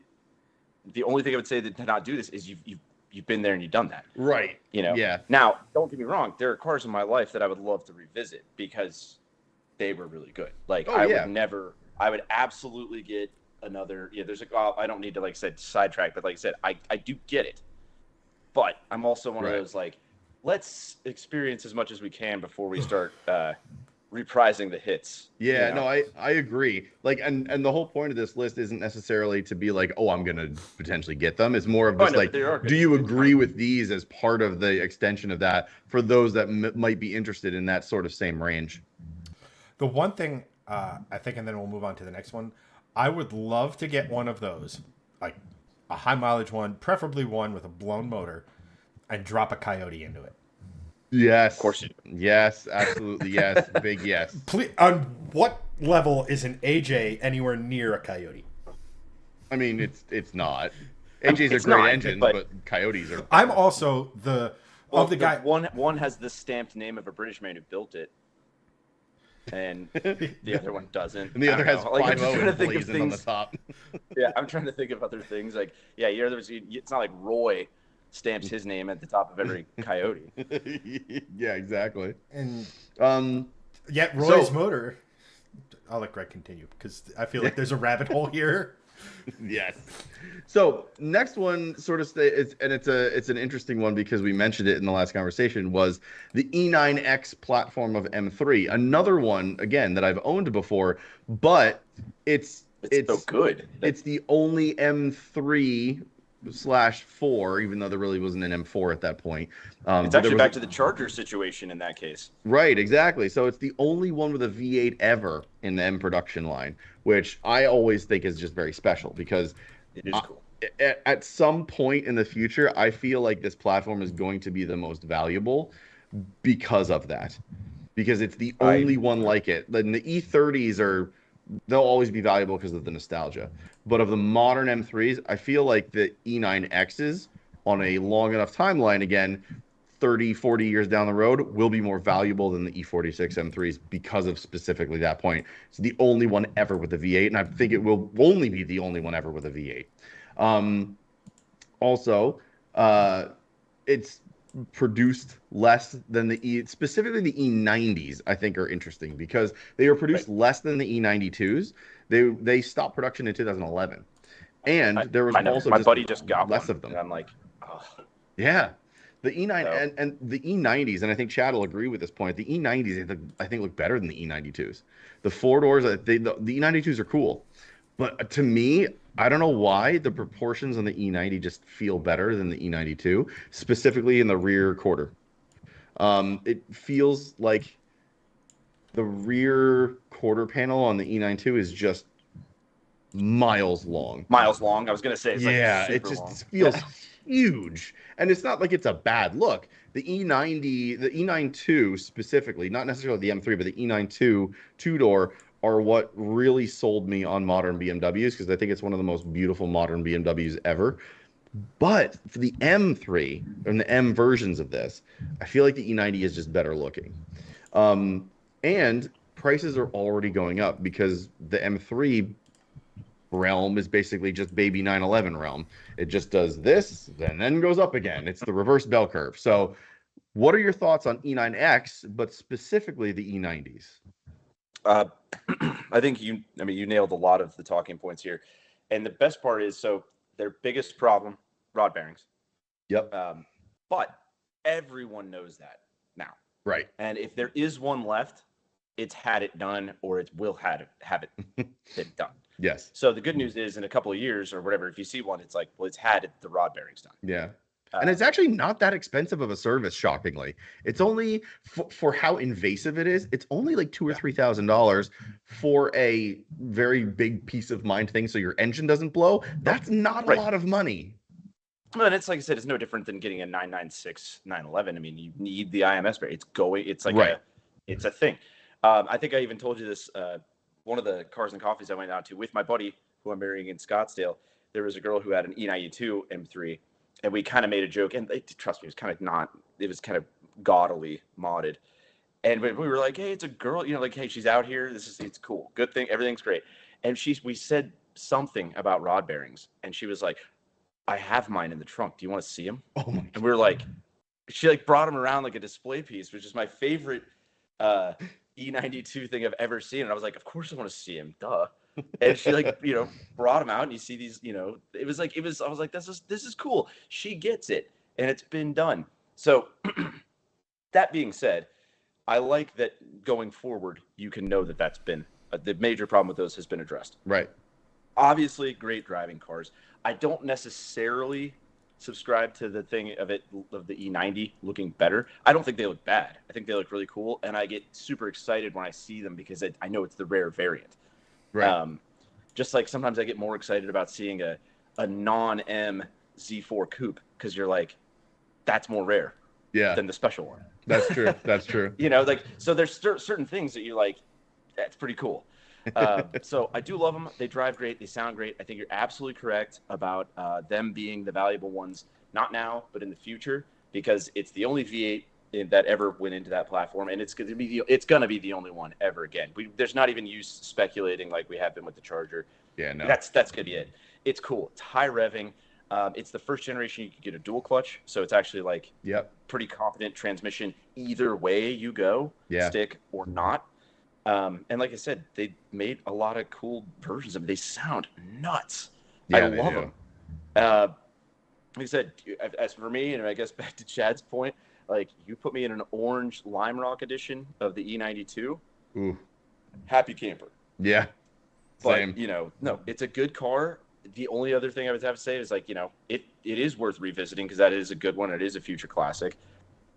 And, you've had one before, but absolutely, if you can find one that is not, ridden into the ground, nor overpriced, you really can't go wrong with the car. It also has modern enough infotainment. I'm not saying we're not in Apple CarPlay territory, but I do believe, and I believe my buddy's done this, they even, because this is the world we live in, there's like adapters that you can have CarPlay on that iDrive unit. Yeah, it's a very common upgrade in that platform. So it's like, that is great. Then now I have the best driving sounding version of this car and the modern conveniences. I don't have to trade one or the other. I mean, like I said, again, don't really have anything bad to say about the car other than the known issue that all of us know, and that if you get one, you can almost not buy it if it hasn't been done.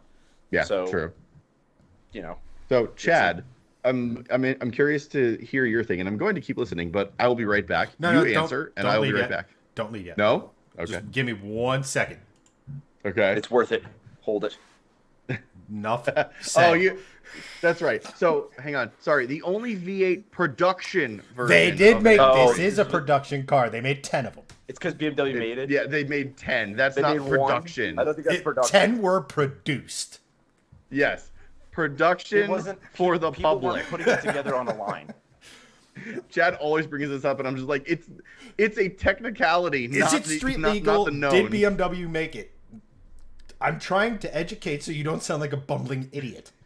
I'm not a bumbling idiot. It's the only V8 I want ever Greg's to be team on this one. I mean, yes, it was produced, but it was not in production. That's right. You can produce something without it being in production. That's right. Can you buy a street legal one of these that was made by BMW? Yes. However, but it wasn't put into production. Yes. That thing didn't roll down an assembly line. That's what I'm saying. The end. People weren't like holding, like if you watch any video of them putting together cars, of people like bringing in a dashboard, and it was like, this was a one-off. It was produced, and you're not wrong. I would love to see the video of this. So you're saying I'm technically correct, which, as Greg knows, is the best kind of correct. Now let Greg go pee. Yeah, as Futurama has told us, it is the best kind of correct. That said, you answer. Go ahead. I'll be right back. The E9, for my money, the E9X generations of M3 are the last great M3s. I agree, for sure. Naturally aspirated before turbocharging came in, and turbocharging has its place, but that was never that dulled. I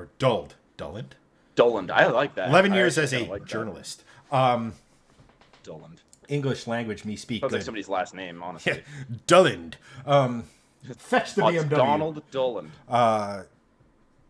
But for me, the M cars, or the M3 specifically, if you look at it, everyone knows that the E30 M3, while everybody's like, I want one, you don't. The 325 is a superior car, and not that. It did similar skid pad numbers, and it was... They're not fast or anything. It's like I said, it's just the simple fact of this was the first M3. Yes. So, but... That's it. But even if you look at that, what it had, an engine that... They didn't really care about anything other than they needed this high-performance motor so they could go racing with it to meet the rules of the series they wanted to race in and take on Mercedes with the what is it, the 190E Cosworth?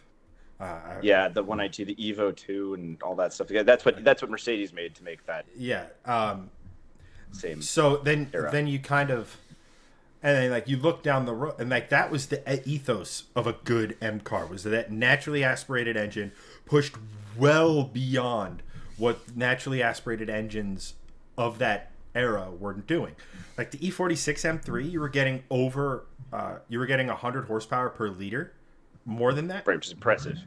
NA in the early 2000s on 91 octane, No, they're so good. Those S54s, I didn't have the best luck with them, and I probably would never mess with one ever again, but there's no denying that a straight six with ITBs is awesome.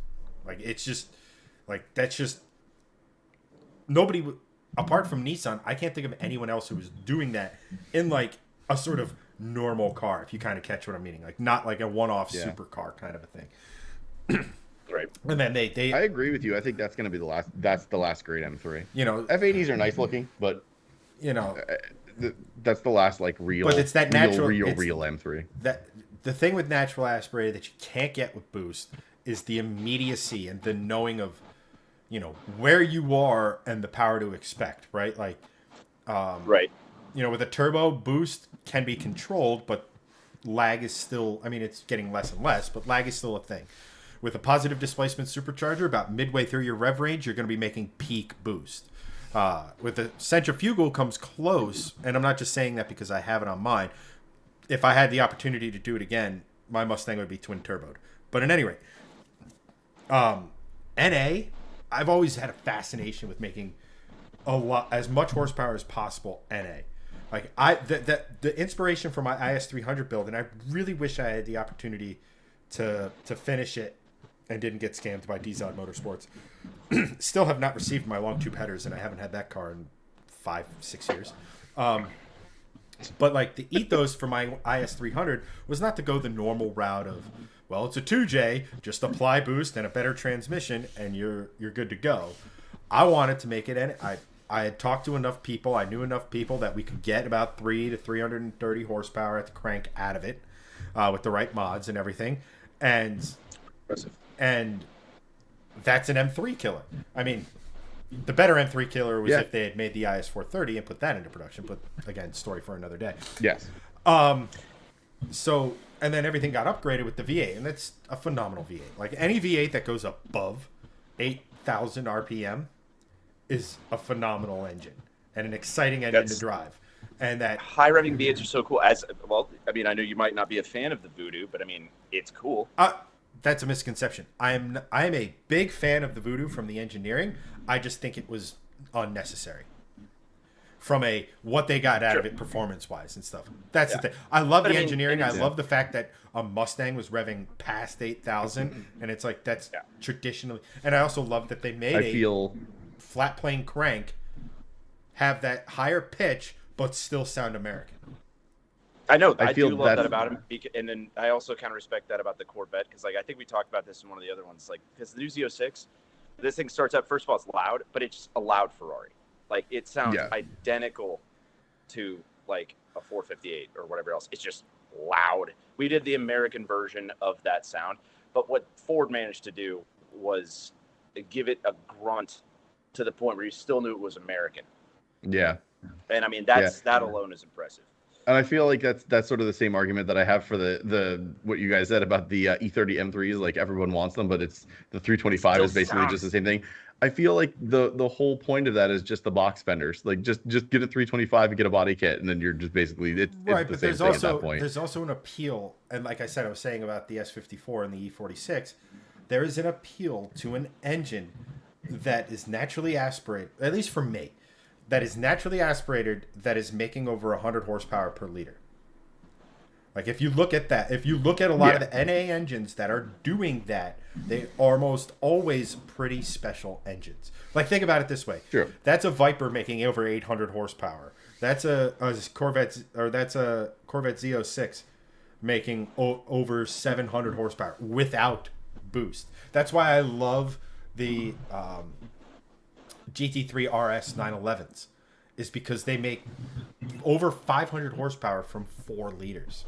And while the modern ones do technically create boost, just of how efficient the way their intake system is, it actually creates a small vacuum.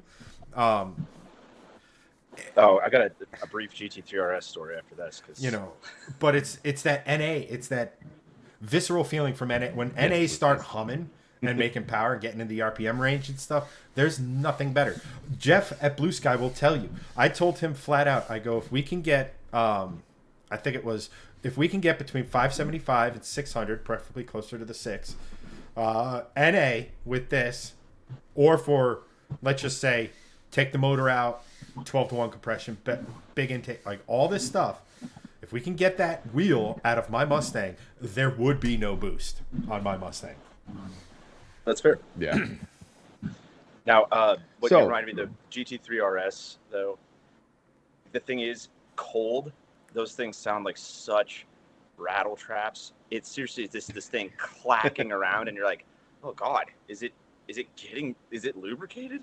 Like, it seriously sounds like I need to, like, I've never wanted to, like, want a car to be fully up to temperature before moving. It was like, golly, this thing's just you're like, ugh. But once you get going, it's all good. It's just part of the deal. No, but and also actually, because it goes back to the brake thing, the first time I ever drove one was in like a hoity-toity neighborhood in Phoenix, and we all know carbon ceramic brakes squeak, and cold they squeak a lot. Oh, and yeah. so driving a GT3 RS in like a snooty neighborhood, I've never felt like more of a teenager driving a almost a $500,000 car, because everyone around you thinks you're this obnoxious asshole because you have a big wing on a Porsche. Right. And then you pull up to a stop. The first stop, it's just like, like when you're going there, then you're just looking at you like, this guy. And I'm like, you guys, I swear, this car is so expensive. You have no idea. It's like when you're like trying to quietly leave somewhere and you just keep stepping on and making noise. The brakes are wailing, and you're like, it's because I can't go fast enough to make them hot. It's an interesting car to try to like calmly leave a neighborhood in. This thing's clacking around. You've got a big wing. Brakes are squeaking. Everyone's just like I said, you just got to look like the neighborhood jack wagon every time. I mean, here's the thing though. For one of those, I mean, given the lack of subtlety that my Mustang is and where I live, this should come as no surprise. But man, would I so that is the supercar, like that. If I had the money. It's so good. It's unreal. And also, like I said, I drove a faster car earlier that day, and I was still blown away with how fast it felt. Like, you get kind of jaded with like horsepower numbers, and then like, even like a Hellcat owner and stuff like that, you're like, once you daily drive one of those after a while, you're like, anything under 700 horsepower just doesn't really feel that fast anymore. Yeah. Agree. But you drive somehow that, and you're like, because you just go in with this expectation, like, so you just get, I don't know, for lack of a term, better term, jaded, that you're like 500 and something's not going to be that fast. And then it's done that well. The symphony, the production, everything is so good. And like I said, it actually is just genuinely freaking fast that you're like, all right, I was wrong. I mean, around most road courses, it's at or right. It's right there with a GT500, an S550 GT500.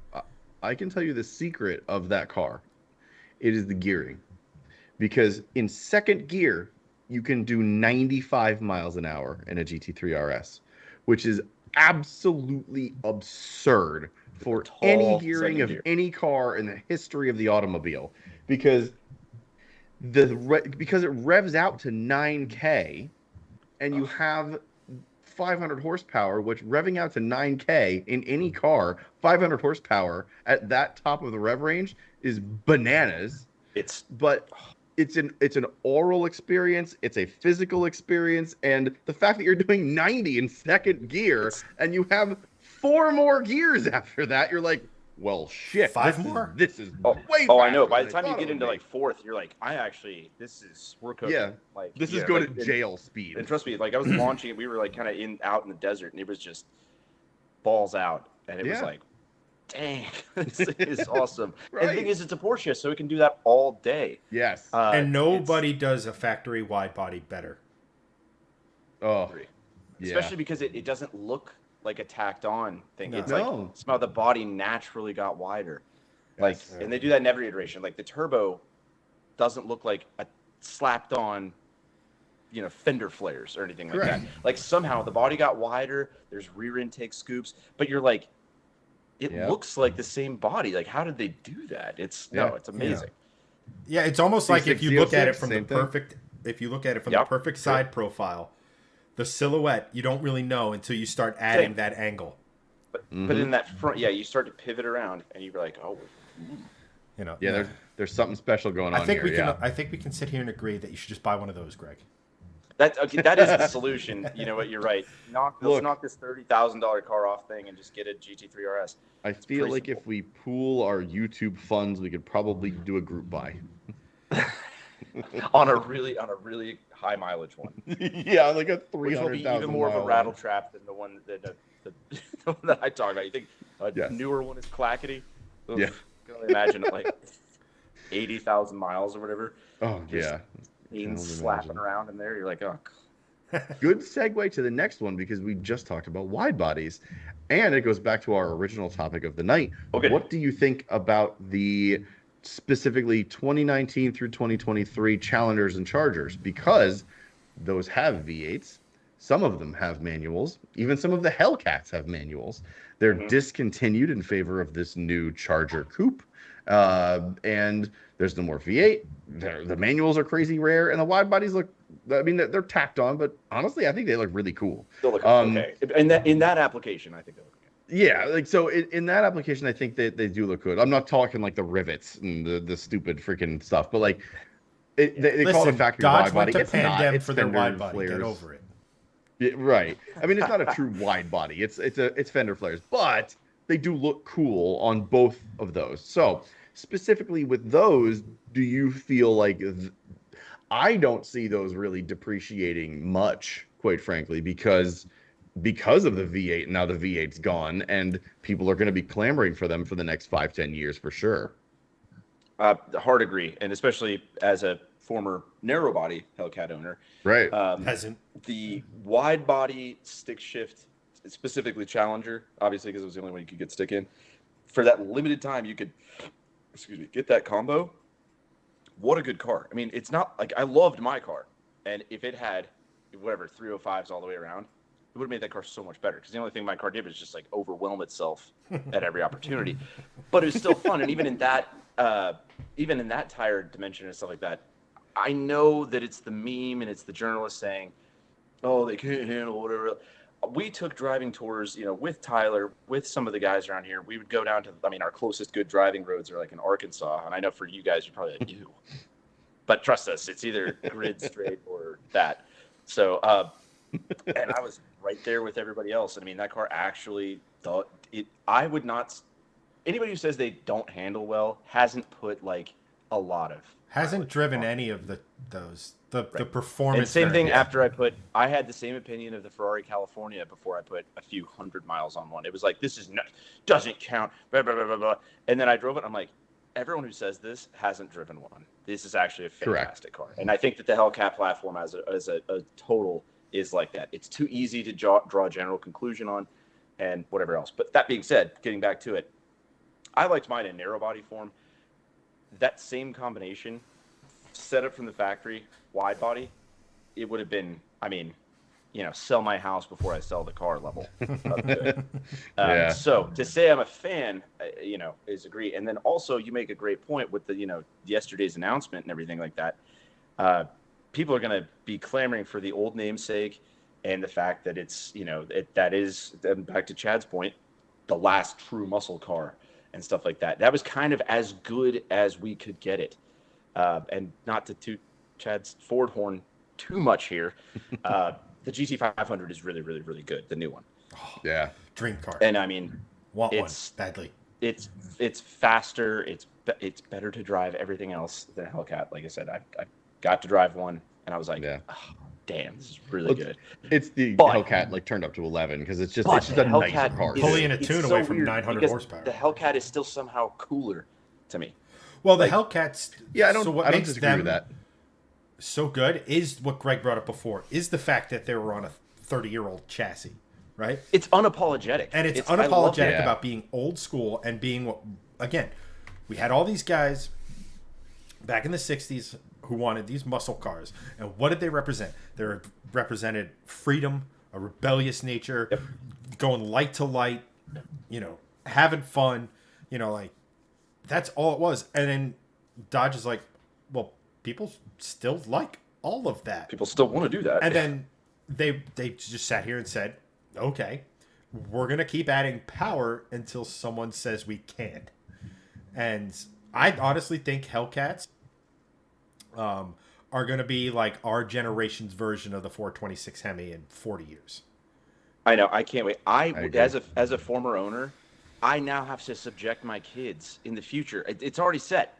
I'm gonna see this on TV, and I'm gonna be like, I used to have one of those, and they're gonna be like, shut up, Dad. But the thing is, it's gonna be real because I've done it, and I'll be like, I swear I had one. They're like, I'm sure. You should have videos or pictures video of it, evidence, and then just have it queued up on their augmented reality.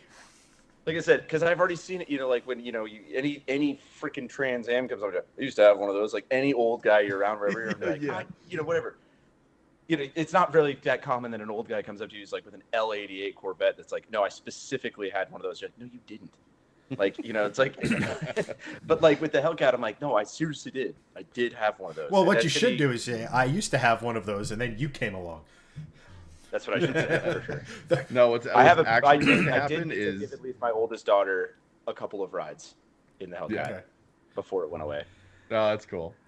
But I feel like what's going to happen is you're just going to be like, I have video evidence, and then you show the video evidence, and they're just going to be like, that's AI.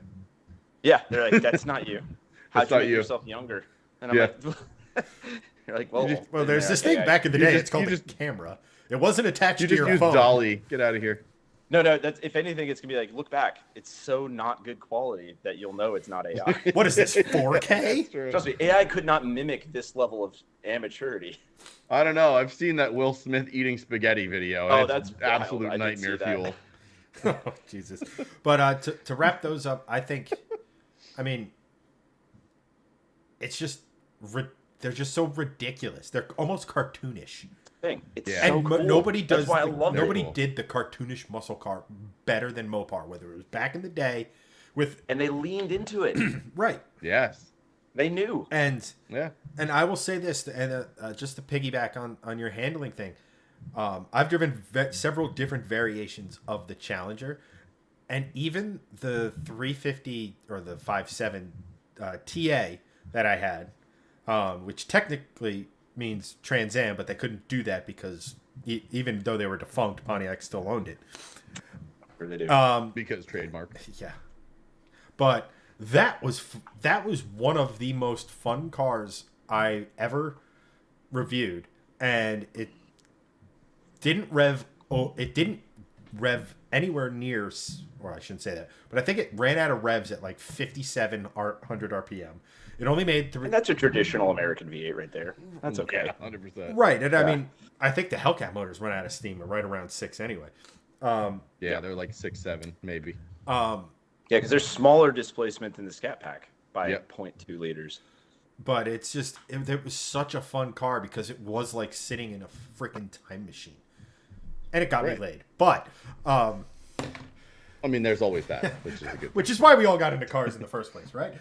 That's right. But, no, I will say this, though. The wide bodies are cool. I wish they were flush, though. And that's all. Yeah, I agree with that. Like a proper wide body as opposed to like a fender flare. Yeah, wide but body. I mean that was gonna be expensive. I mean, no offense, but like that's the thing. That's why I'm impressed with back to our almost when we started this, the original Dodge conversations. They were holding on to this for as long as they possibly could. Talk about. I don't think it was as long as possible because I present to you the GTD Mustang and then the eventual Shelby GT500 to follow. There's going to be a supercharged V8 in the next 5 years. Well, there already is one, but one that isn't $300,000. Right. That thing is really cool, though. But that's also back to me having a big wing, so that way everybody knows it's the special one. Well, although again, I did find out why. Like, too far up on where everyone goes, why'd you put a big wing on your Mustang? You're like, no, it's the special one. And then, or it gets better. Imagine having to explain why you're like, well, why doesn't the wing attach to like the top of your trunk like normal wings or what have you? It's because in the race car there's nothing back there. So the first thing structural is the strut tower. So that's why I love where the wing is placed in that thing. It's awesome. Same. I think it's great. And it's same not thing, just like slapped on the back. Yeah, and I love the new GT3 RS. How much bigger the wing got? Like that's like you previously it was like already a park bench, and the new one has like DRS and all this other cool stuff going on. I'm like, it's like the Koenigsegg Jesko. Like it's mounted in the middle of the car above the engine. That's ridiculous. I love that. So cool. I love that it has. I love that it has DRS, wings. And then like to an uninitiated like person, it's like, well, why does it do that? Well, it's less drag, so it's more fuel efficient. Yeah. Yeah.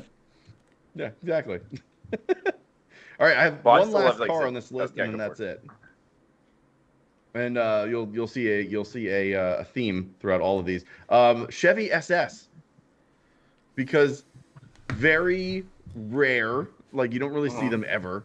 They're cool. They sound amazing because they have LS3 in them. Manuals even more rare. And I literally don't think they've ever dipped below 30K ever. No. Even the high mileage ones. Even a salvage title one. Yeah. Yeah, no, can't speak highly enough of them. Great platform. Loved it. Loved the G8, honestly. And Yeah. I think we've mentioned this on the platform. Biggest loss in the automotive world was the Pontiac brand. But knowing that this was the next generation G8 and everything else, it's great to lead back to the C6 Grand Sport thing. Sorry, excuse me. What I love about these, it was a very big burp. What I love about these, though, is MagRide was available, and practically all of them have it. So you're talking about a legitimate, I know it's been said since the 90s when they originally called the, embarrassingly enough, Impala SS of 1996 a Corvette with 4 doors, which is hilarious because it just has an LT1. But the Chevy SS is as close as we did get to a Corvette with 4 doors. Yeah. Really great platform because I believe it's still on the Alpha platform. Yes, it is. And the transmission's good. You've got all of the modern amenities. MagRide, which is, like I said, I don't know if you could tell from this entire podcast, big fan.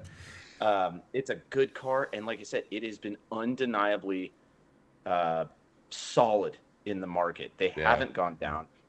It's a good example of Chevy making exactly what everyone on the internet is asking for, and then the internet following through by not buying them. Yep, which 100% accurate. Which made them more valuable. Yeah. So, kind of a good win in the secondhand market. So, I mean, I can't go wrong. And also, it checks kind of all of your boxes. That you can bring the kids on. You can still have a fun car. Obviously, LS3, tons of mods out there available. I mean, we even have one of the, I don't think this is the official name for it, like that sunburst orange, like that metallic-y orange. We have one of those in town where my buddies has an LSA swapped. I think that's the one, that's the same color Doug reviewed. Yeah, probably. Yeah. Yeah. Because probably whatever. We have an LSA swapped one of those around here, and it's just awesome. Great color. Great car. I love that chat's having like a completely unrunrelated conversation while we talk too. I was I'm just sorry to get sidetracked, but I'm just like sitting over here, and it's like I'm like halfway through I have no idea what chat is talking. I'm like, that's great. I love the fact that you guys are conversing and stuff like that. Like, don't feel like you have to stay on brand or what have you. Just thanks for being here and enjoying yourselves. Yeah, I feel like Sean's comment of a Caprice PPV with a V8 is basically the G8 and a Chevy SS, which is accurate. I feel like that's the first car comment in like half an hour in chat. That is true. No, there's been a few. That's right. I do want to say I do appreciate that Steve's cat walked up to the TV and pawed my face. It's hopefully no claws, because like he wants me and he's like, he knows. Cat dad. He's like, hey, friend. Kansas we cat have daddy. we have the T-shirt to prove The cat, T-shirt, cat guys. enthusiast. Go to the store. I literally just did laundry and I was like, but that was like, man, what a good one. And like I just saw it. I was like, yes. Mine's sitting in my closet. I'm gonna wear it next week for the stream. I'm just like, oh, I gotta wear this. This is so good. Excited, dude. It's the best. I mean, and it was just so on a whim, and you guys were just like, bam, and it's so good. I know. I am 100% wearing that to the New York Auto Show. There is no, there is no other shirt to wear. Cat driving a V70R doing a burnout. It's incredible. Yes. I'm just gonna walk behind you with my hand on your back the whole time, like this way. Oh man, I love it. No, yes, that one PPV is blue. Was the Ford G8. Yeah, basically, 100%. But the problem is, you couldn't really get them. You have to wait for them to be decommissioned cop cars. So they have their own problems from running 24/7. So like the cam lobes are just wiped clean. Yeah. From just like for idling for, like I said, 16 hours a day. I was gonna say they have 40,000 miles on them, but they have 340,000 use miles on them. Yeah, the engine hours are just, like I said, just cam lobes just gone. Well, yeah, that was actually that just means longer duration, right? What?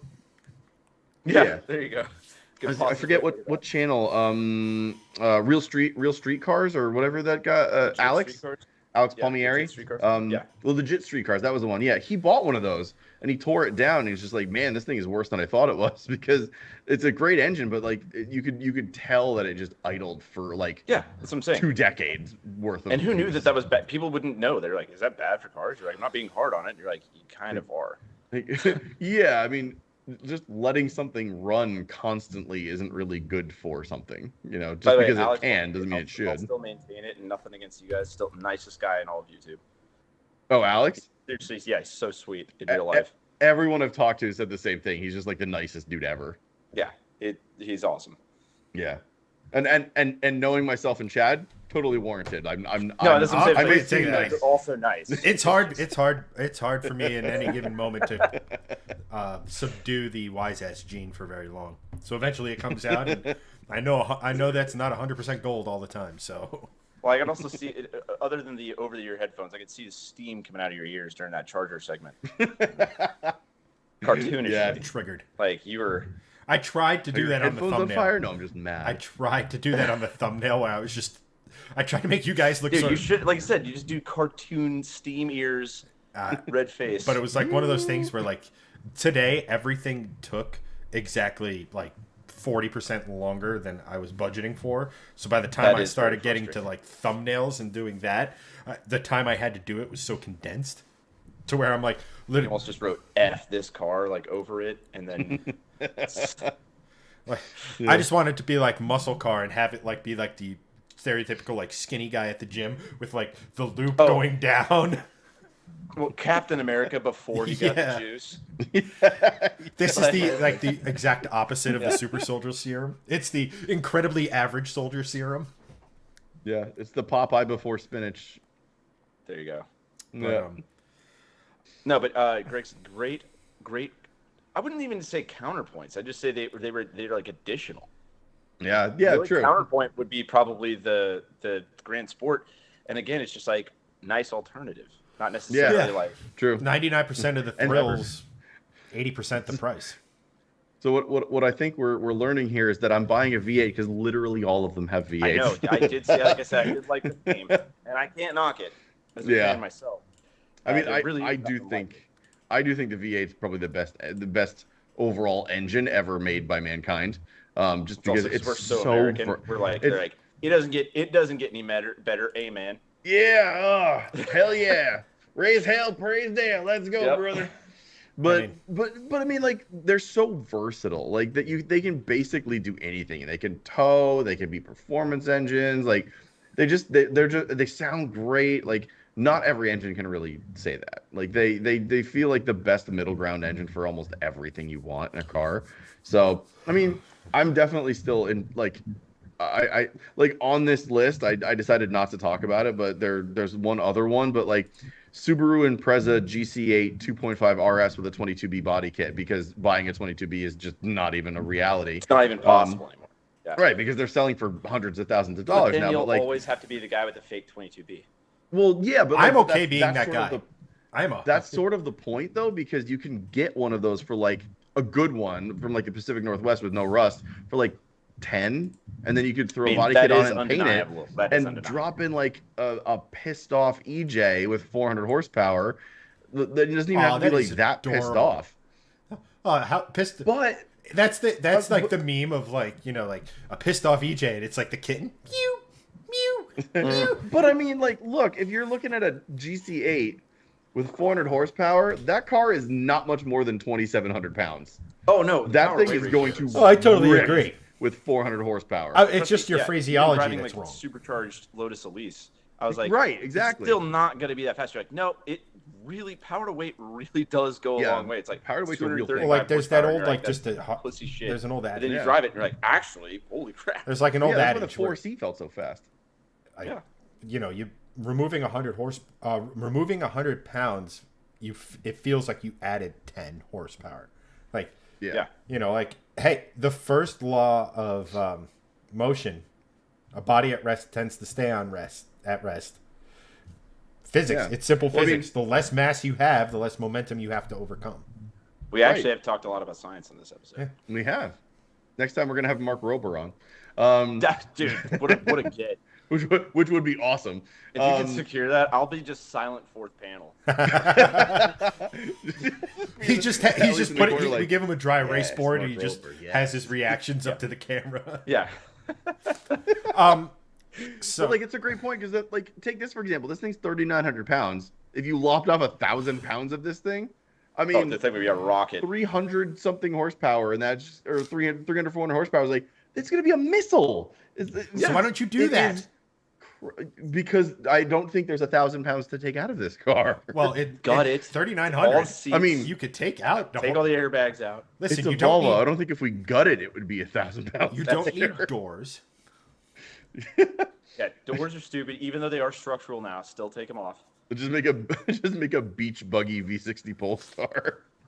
Dude, Polestar cool. Superleggera. It would honestly be cool. Yeah, I would agree with that. If I won the lottery tomorrow, that would probably be something that I do. That's how you know. That's one of your signs. There's like doors are off. Yeah. Like, oh, he got money. Greg is grafting Jeep door hinges to his Polestar. I would be very much down for that. It would be the talk of Carlisle for sure, and maybe not in the best way.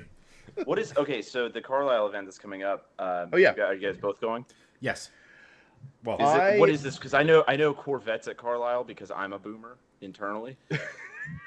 So what is this? One? Think Corvettes of Carlisle with imports. So European imports. So imports of Carlisle. Yeah, it's the Import and what do they call Performance Nationals. Okay.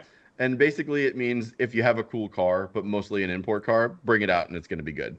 Because there are domestics there, like people just bring out domestics and it's fine. But it's mostly an import show. But people bring out just cool shit. So yeah, like a 705 wheel horsepower Mustang. Continue. Yes, yes. Also that. So I'm going as long as my oldest son doesn't have his art show at the same time this year because I've missed it the last 2 years.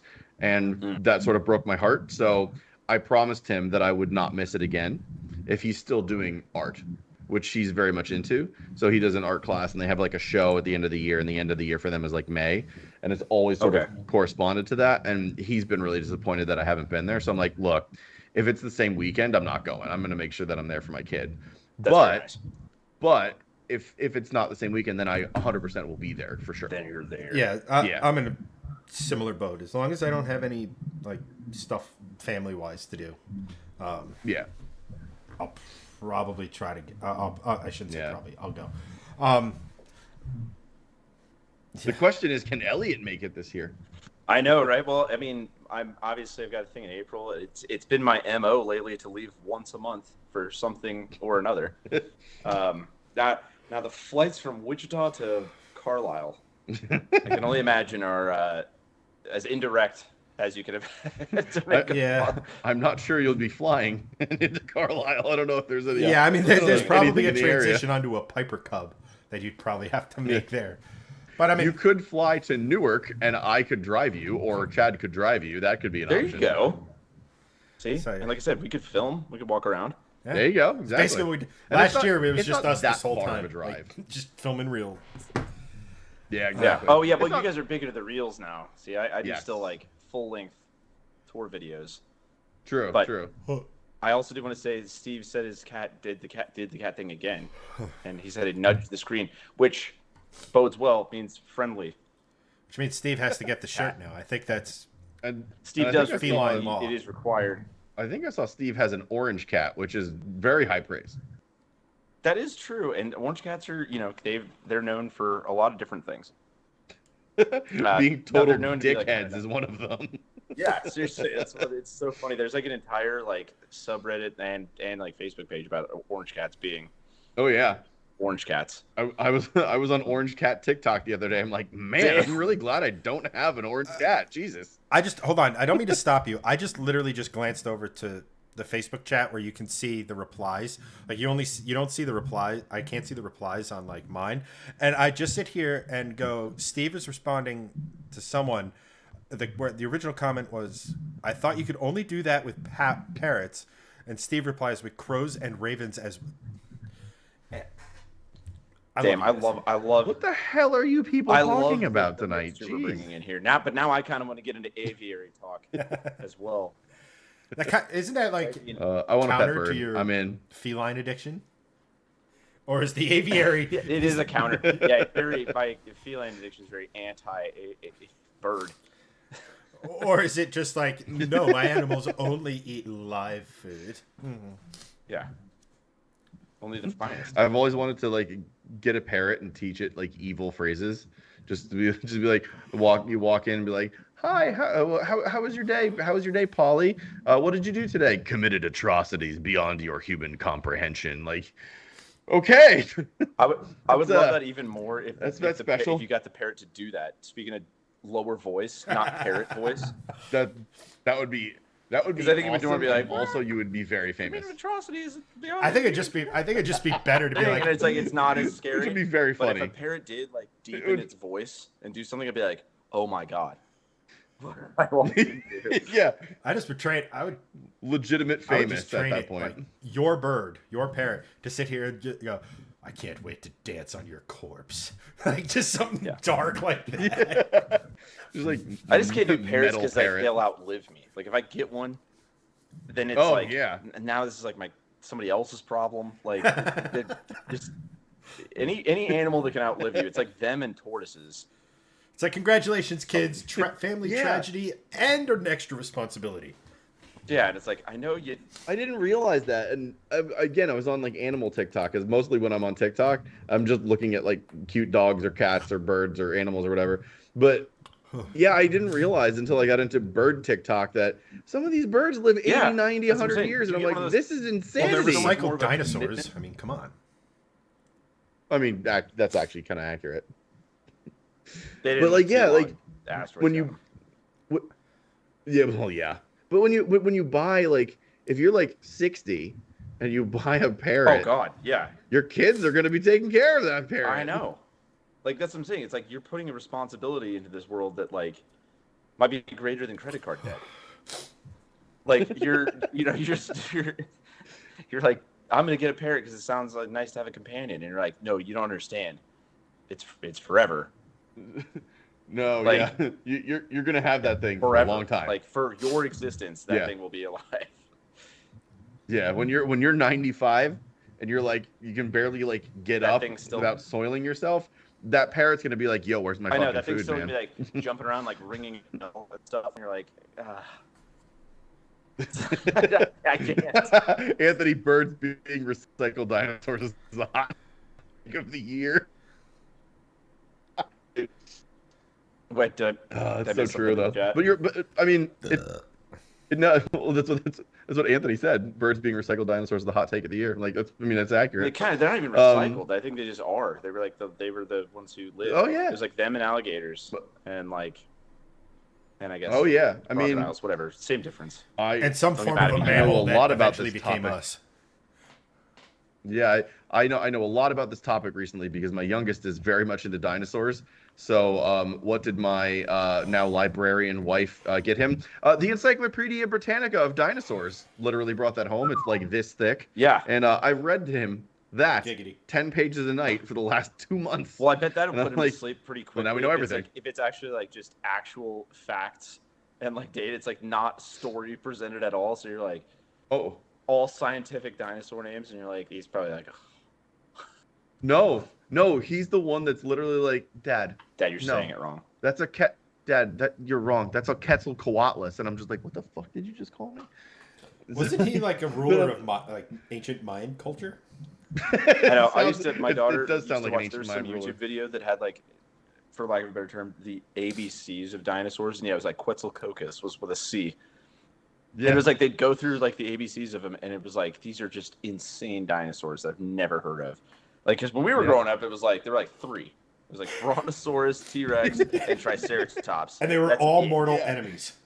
That's it. Correct. And everybody fought and was stabbing each other and swinging their, But they keep finding shit everywhere. I mean, they were around for millions of years.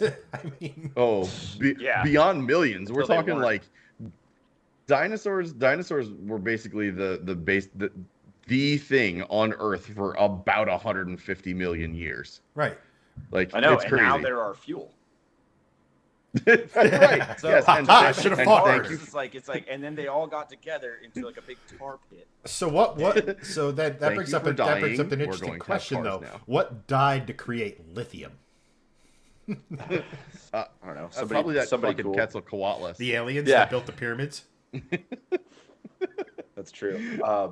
It's crazy. Like I've learned so much, and honestly, now I'm just like, man, I really wish I'd gone to school for something cool. I like, thought you were gonna say like, man, I wish these things this. went back. Yeah. No, God, no. We don't need Jurassic Park going on right now. For some reason in Wichita, more Have a Derby, Jurassic but Park. it's a suburb of Wichita. We have what can only be described as a fake dinosaur park where they've built full scale animatronic dinosaurs. And it's a whole it's like a theme park, but I mean it's Derby. So and you go in and they even have like a dinosaur show, which I mean, how the hell do you do that? And there's a guy who comes out and like, but can I only be explained as probably a pretty expensive T-Rex costume, but it's like dude size, so it's like pretty small. No, okay. And like it's just bizarre, but like the thing is, I mean, the execution's pretty good considering the area, and like I mean, they probably only have like 15 customers a day. And everything else. So then they added putt-putt, which is, I mean, those go hand in hand. You can't have a dinosaur area without putt-putt golf. I mean, you have to have a dinosaur putt-putt. Yeah, I mean, that was what they were working towards that entire time. And that's where the real money comes in. Yeah, so, no, it's just very interesting because like, I always figured, I was like, yeah, we have a dinosaur park. And you're like, what is that? You're like, it's just full-scale versions of these in a fake zoo setting. And dude, yeah, like, that's what John cool. Hammond III wants you to believe. Yep, that's right. It's cool. It's cool learning about this stuff now that I'm older and can actually appreciate it. Like the fact that sharks are older than trees, and I'm just like, I'm sorry, what did you just say? That's pretty cool. It's freaking crazy. Like sharks have been around for like 450 million years, and trees haven't. They were about 300 million years ago. And normally I'd say like that's pretty impressive. It's like that's sharks nuts. Haven't ever given a shit about trees, and they're not going to start to. But it is interesting to know that they didn't like necessarily share a timeline, because like it's not like that once surfaced and it was like, the hell's that? Because they weren't. Right. It's like, whatever. I'm doing stuff down here. Right. Yeah, like all like where everything came from, kind of like the oceans, and like that first swamp puppy that like walked up on land. It was like, what are these things? What's going on here? These green things look cool. Maybe I should eat them. I don't know. It's flippers crazy. are for suckers. It is I have wild. Legs. Yeah. Oh man, look, chat's all in on dinosaur chat right now. Yes. Most of it's about what fuel. Dinos. Well, Sean asked, what fuel will we become when we die? And I'm saying, well, when we die, we're probably going to cause a supernova that destroys half the solar system. So, nuclear fusion, whatever fission. It's fission. Well, the sun is combining our nuclear power. One is fusion. Well, there is fusion. That is a thing. Now we're getting out of fusion is more geared towards plasma. Talk about it. I'm like, one is fission, and you can do stuff with that. Fusion, I feel like, is a problem. Well, fusion, what is it? Fission is you split the atom, and that's the nuclear power that we know and love. I'm pretty sure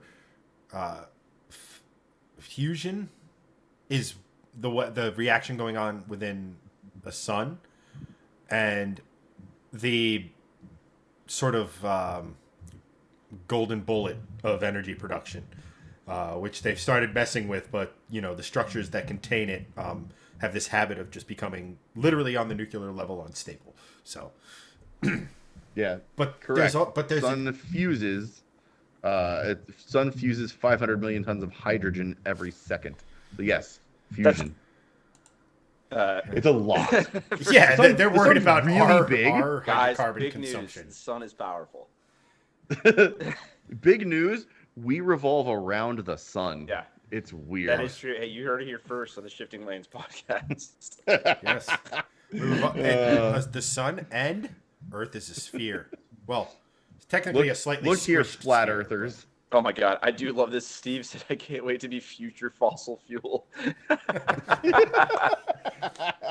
That's 100%. all of our biggest dreams. It was like, please let me power V8s in the future. There's just some alien driving like, you know, their version of a Hellcat. Yeah, the most wasteful alien in the world.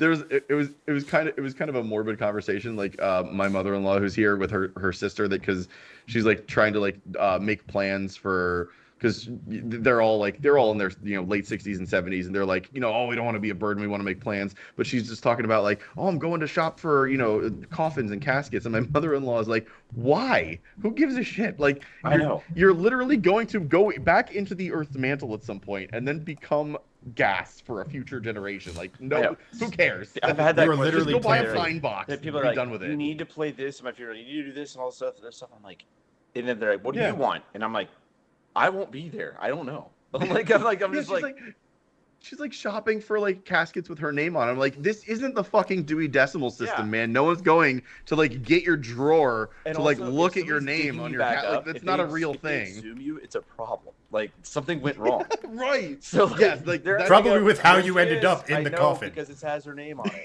it. yeah, like you should don't worry about the name. No one's gonna care. It's fine. Get a pine box and be done with it. Trust me, Go away. I've just been like, dude, if I kick it, just throw me in a hot parking lot in August. I don't care. Like, Just let I me mean, melt. it's not my deal anymore. Like, you guys don't need to. I don't need to be, you know, have a, you know, a tomb or like, you know, anything else. Like, just let it happen. Yeah. Yeah, I yeah, personally she won't was like, care. "Oh, It's who's like, gonna it'll be nice who's if gonna you come guys who's gonna say come something visit like- me at the mausoleum?" I'm just like, "Nobody." Yeah. Like, I don't want anyone visiting me at a mausoleum. I want people to actually like go enjoy their lives and not have to do that. I'm getting a It's like, pine box. Don't The end. be sad. Don't be sad annually. Right. Like, Exactly. don't do Forget that. I don't know. forget that. When I'm very much excited to become future fossil mobility fuel. fossil I like fuel. that too. It's like one day. When I go, I don't want Yes. to go to an undertaker. I want to go to a taxidermist, and I just want my former self to be rotated amongst my friends to make their lives, I would say, a better place. But really, let's be realistic. Arguably terrify them, because in the middle of the night, Greg will be going, "Oh God." Well, yeah, dude. If you're just like on a stand in a living room, I'd be like, oh God. It'll be like the meme where like the guy's just going like, "Ha ha." Yeah. Like I'm just gonna be like that. Like Oh, you want your permanent taxidermy stance to be this? I just want to be that dude. Like Jesus meme. yeah. Well, I feel like not only am I entertaining my, you know, those who have survived me and everything, but also you stick out Those here, I could be who used as like a survived towel you. rack or something like that. Because I'm I think you 100%, gotta make- I'm 100% going before Greg does. I think you got to go to the worst taxidermist at that point and just have him be like, Oh, they've got to butcher. No, they got to butcher like your face, so it's like actually horrific to look at you. totally. Or Yeah, so that- it requires maintenance, so that not only am I there being awkward and like terrifying you, but I'm now also a actual burden to you, even in death. Yes. They don't remove Oh. enough stuff, so it's like, why does Chad stink? I'm a natural Body. I've even It thought has about to be having it butchered have like so bad. having a pull cord and just have like 100 of like phrases on there. Catchphrases. Yeah. You have to pre-record those now, by the way, because like when you're like 89, they're not gonna be the same catchphrases. No, I mean Somebody's poisoned the water Yeah. hole. Just Toy Story style. just pull it. You're doing that wrong, Greg. It sounds like it's not gonna be. You're not gonna be rotated around a lot. It sounds like you're just gonna be at Greg's house. I mean, Yeah, I feel like there's three I'm people just- that I just would want to perpetually annoy: Greg, one of my other friends, and then one of my friends, like really good friends, who our friendship is based on me busting her chops. Not that mine, Greg's friendship isn't based. Actually, a lot of my friendships are based on. But at any rate, You're talking about our friendship too. That's a healthy male relationship is based on busting chops. I get that. That's fine. I mean, yeah. it's my friend 100%. Courtney, and our friendship was founded. Like obviously, you know, there was the actual friendship helping her get. She was going through a rough patch, blah blah blah. But literally, our friendship was founded on playing Snapchat Sniper when he got bored at work. So like the rules of the game is I had to take a Snapchat without her noticing. And it wasn't like lewd or like that. It was like she's literally on the opposite side of the room, and I'm just on a counter, just zooming in, taking the like. That was one of the foundations. That's a pretty sick game. I've never heard of that. That and I like that hiding game. her keys in. Who can get the worst candid photo? It's is pretty is much a great it's pretty game. much the game. But like the other part of that, the other game is hiding her keys in plain sight. So like easily findable, but if you're not, so like we used to have these glass cases with trophies and stuff at the golf club. Like one of my favorite spots was to hang the key next to one of the trophies. So like, that's perfect because no one would ever look next to that like giant shiny thing. Yeah, it's true. And keys themselves are jingly and shiny. Yeah, I mean, yeah, exactly. As a lot of men, but like especially like one with no like. Well, I shouldn't say no responsibilities, but fewer than like say you guys with wives and children. I definitely didn't get past like the mental age of 12. That's okay. I mean, I didn't either. No, but none of I don't believe that I did either. I mean, you just have to. I don't know, fuck up sometimes, and then you revert right back. Oh, totally, yeah. Like right now, this has been a few hours of me reverting. Yeah, 100%. You're welcome, Elliot's family. And this is why we do it. Yep. Which is hilarious because now we have the most people on stream. I know that we've had all night. Guys. I know we haven't talked about cars in I don't even know how long. It's a variety show. I feel like that happens, guys. Hear me out. Maybe we're better at this. I'm not opposed to it. I mean, I'm down. I'm down for a variety show. Viva Variety, bring it back from Comedy Central back in the day. There we go. So anyway, no. I don't even know how to transition from that. I know, right? So let's talk politics, and everyone leaves. Yeah. No. All right, back to the hardcore stuff, guys. I'm sorry. What is your opinion of Ralph Nader? You know what? I literally looked at chat and stopped paying attention to you guys for like 2 minutes, and I hear my dad had 2 of them. Really? Yeah, and I'm not kidding. Driving, they're actually not bad to drive. They're kind of really. Fun. My mom had one, and then it was overheating, and a guy put water in the oil, thinking that it had a radiator. Oh no! I mean, there's not even hoses. I don't even know where. But no, they actually are pretty cool. They kind of sound, and I know, they kind of sound like a Porsche when you wind them up, just due to the nature of being a flat 6. Yeah. Pretty cool. Though Tyler, fellow YouTuber, also Tyler Potter's in the comments. He said it came here for the tractor content, which we haven't even gotten into tractors yet. We could. Tyler, what's up? Thanks for joining, man. Good to see another new face. Yeah. No, the Corvair actually a really good thing. And the whole thing, unsafe at any speed. That's every car from 1963. Trust me. Like, everything was bias ply tires and not necessarily good. And the thing you had to do to make a Corvair do what he claimed that they would always do was like an unrealistic jostling of the controls that would practically never happen. And that was a really good car for GM. Nice. I mean, seriously, practical as heck, cheap, air-cooled. Like I said, cheap for them to produce. Everything was awesome. I mean, it ticks a lot of boxes, honestly. Yeah. I mean, and like I said, my dad had 2 convertibles, but they drove pretty darn well. I mean, they're like a 3-speed, but... So was everything else in that era. I know, but I really loved it. So it was literally every other car. No, Corvettes weren't. Sorry. No, they weren't, no. No, but like I said, it was actually just a nice driving car. I think my dad's 59 was a 3-speed. 59 probably was, but by 63 they were... No, yeah, you're right.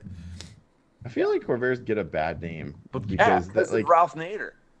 Well, because of Ralph Nader, but I feel like a lot of people think they're ugly. I don't think they're ugly at all. I think they're pretty good-looking cars, honestly. Back to Subaru swapping.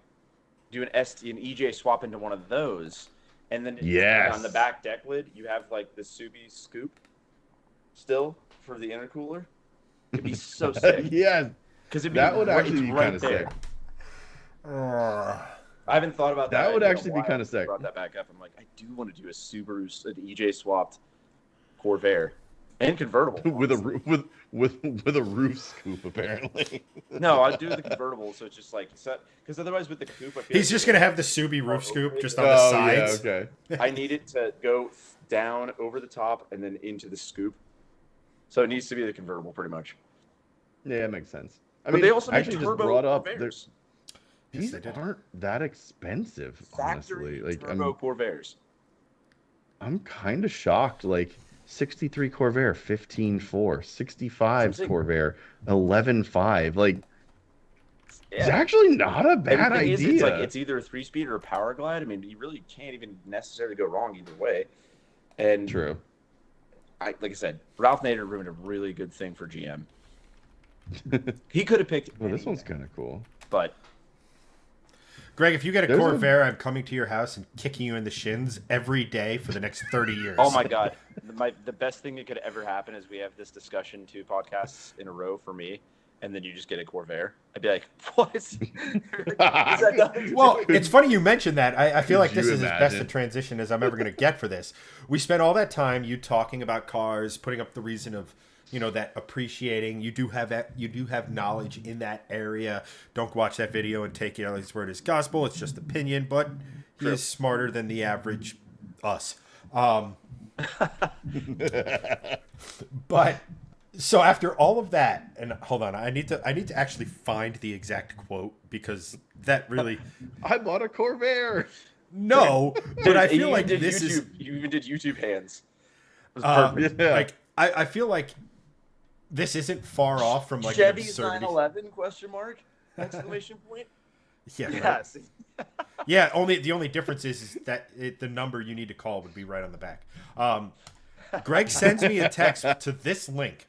Oh, this thing. I forgot we even had this. And he goes, huh, spells it out, which weird. I kind of want this. Now, this isn't just the 370 Nismo. This isn't just... I see an intercooler. A massive This intercooler. thing makes 940 wheel horsepower. Holy smokes. Fully built Yeah, it's everything. nuts. Engine, trans, apparently has a smoker in the back. A big single turbo. That's pretty cool. Big. Yeah. So, yeah, it makes a boost eventually. Built by Soho Motorsports. But that's fun, though. Like, turbo lag is kind of fun. Yeah, it is. It is kind of fun. Yes.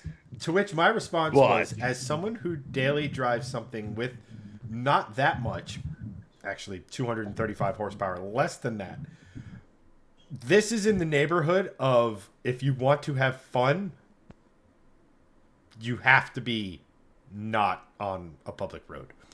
Like, correct. I would probably agree. I don't know what size tires that thing has. I mean, I've driven... Not enough. Greg, what was one of my first questions? What are the specs? What is the suspension? What are the tires? Correct. No, my question is why is he selling it? Oh, yeah, Because good point. Who knows? Build. What we're looking Yeah, at. Also, that's who a does this to a $100,000 bill. Nismo.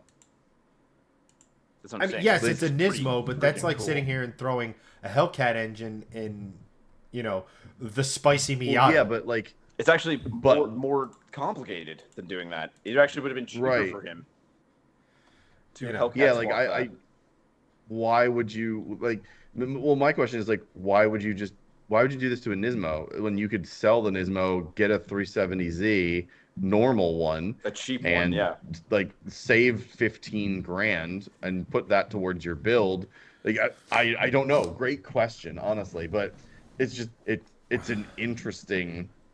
It's very interesting because 45K for 900 horsepower is it's a screaming deal. I know, but at the same time, I'll also tell you from driving way less powerful versions of those cars, it's a very short wheelbase. That thing is always this close to getting away from you at way less horsepower than that. So I can imagine you're actually, you know, like I said, because with the size of that turbo and everything else, you're looking at like a 70 roll before you can successfully like control it, Traction. you know, under boost. And I mean, that is, like I said, 100%. it's not like our, you know, Chad and I's longer cars where you can kind of wheel it out when it gets to squirreling. I mean, that thing is, like I said, always one step away from. I bet that thing's correct. scary as hell.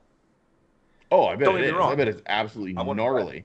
Yeah, that was like, Yeah, same. it could kill me. I'm still in, though. Confused here. I want to drive it, but I mean, I've driven the regular 370 Nismo, and honestly, it's a great car. It I feels love them. good on track, has good road manners. It doesn't feel like overbearing. It makes a nice noise. Like as just a normal sports car, 370Z Nismo is a great option, and they're cheap too. You can find them for under 30 grand all day.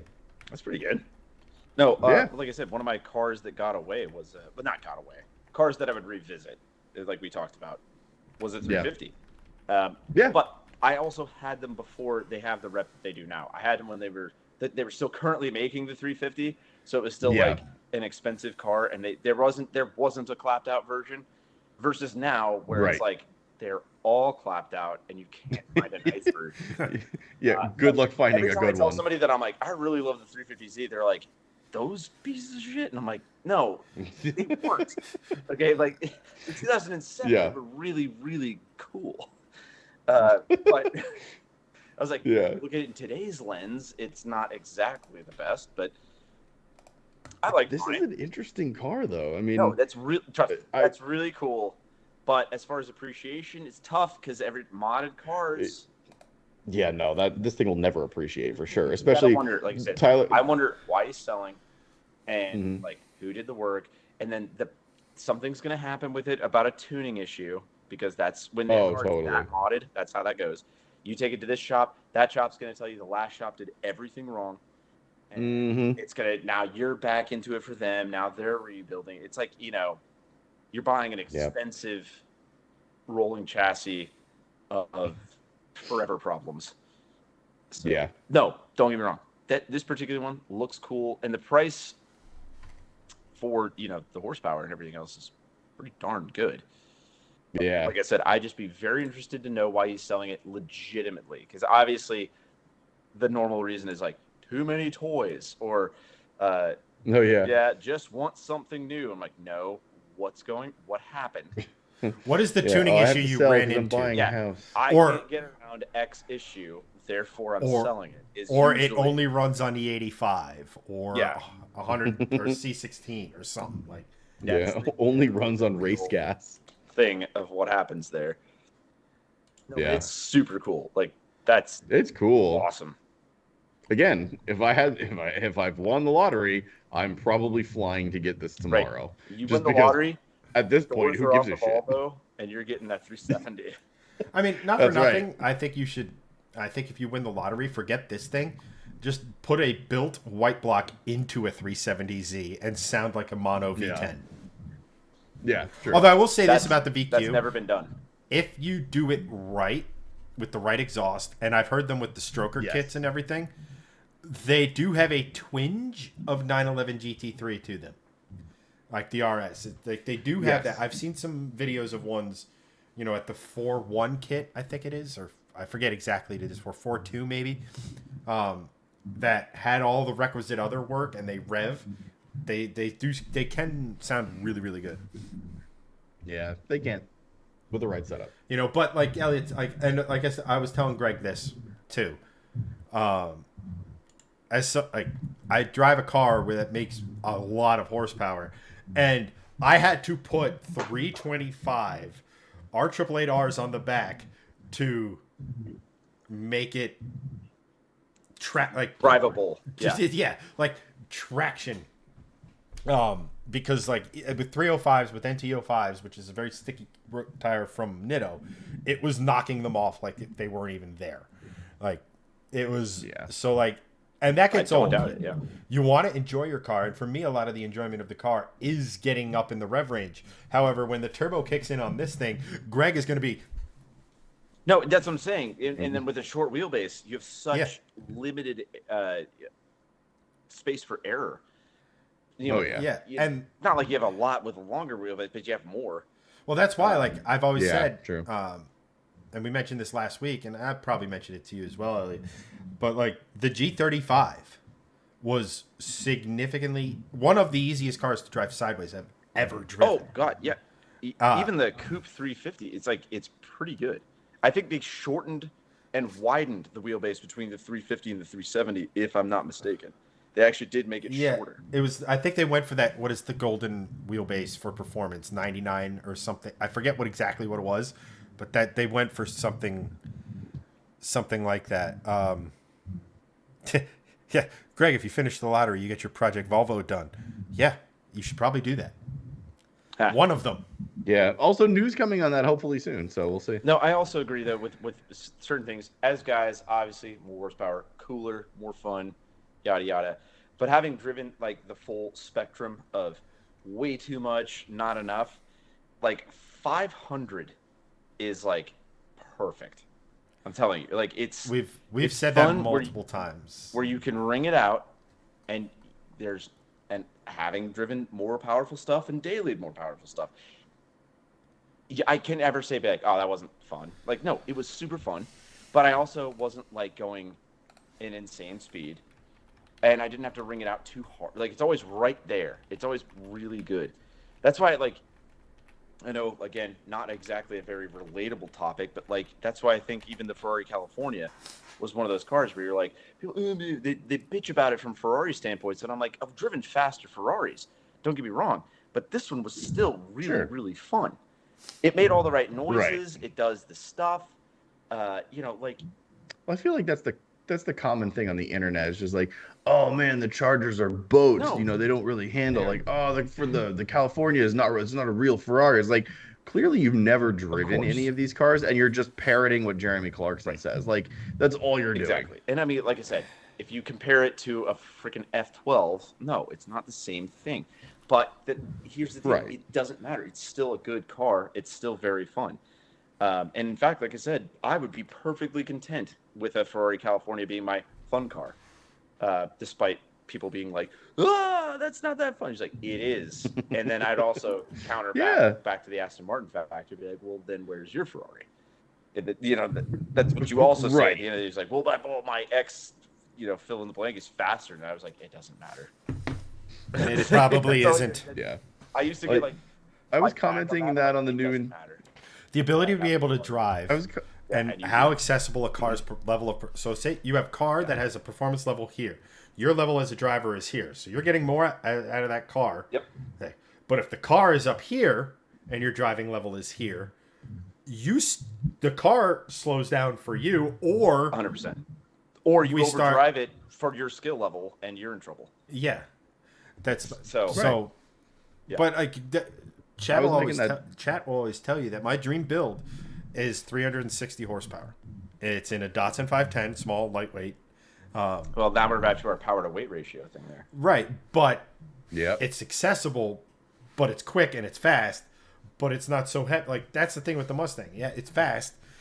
Yeah, it actually handles really, really well, especially with the suspension and especially with the steamrollers I have for tires. But... it's still carrying around a lot of momentum. And the laws of physics, you can't break them. They exist. And so you can feel that it's bigger. You can feel that it's, even though it's gripping, you can feel that. And I don't know about you guys when you're driving, but that feeling of extra weight is not exactly confidence inspiring. No, not necessarily.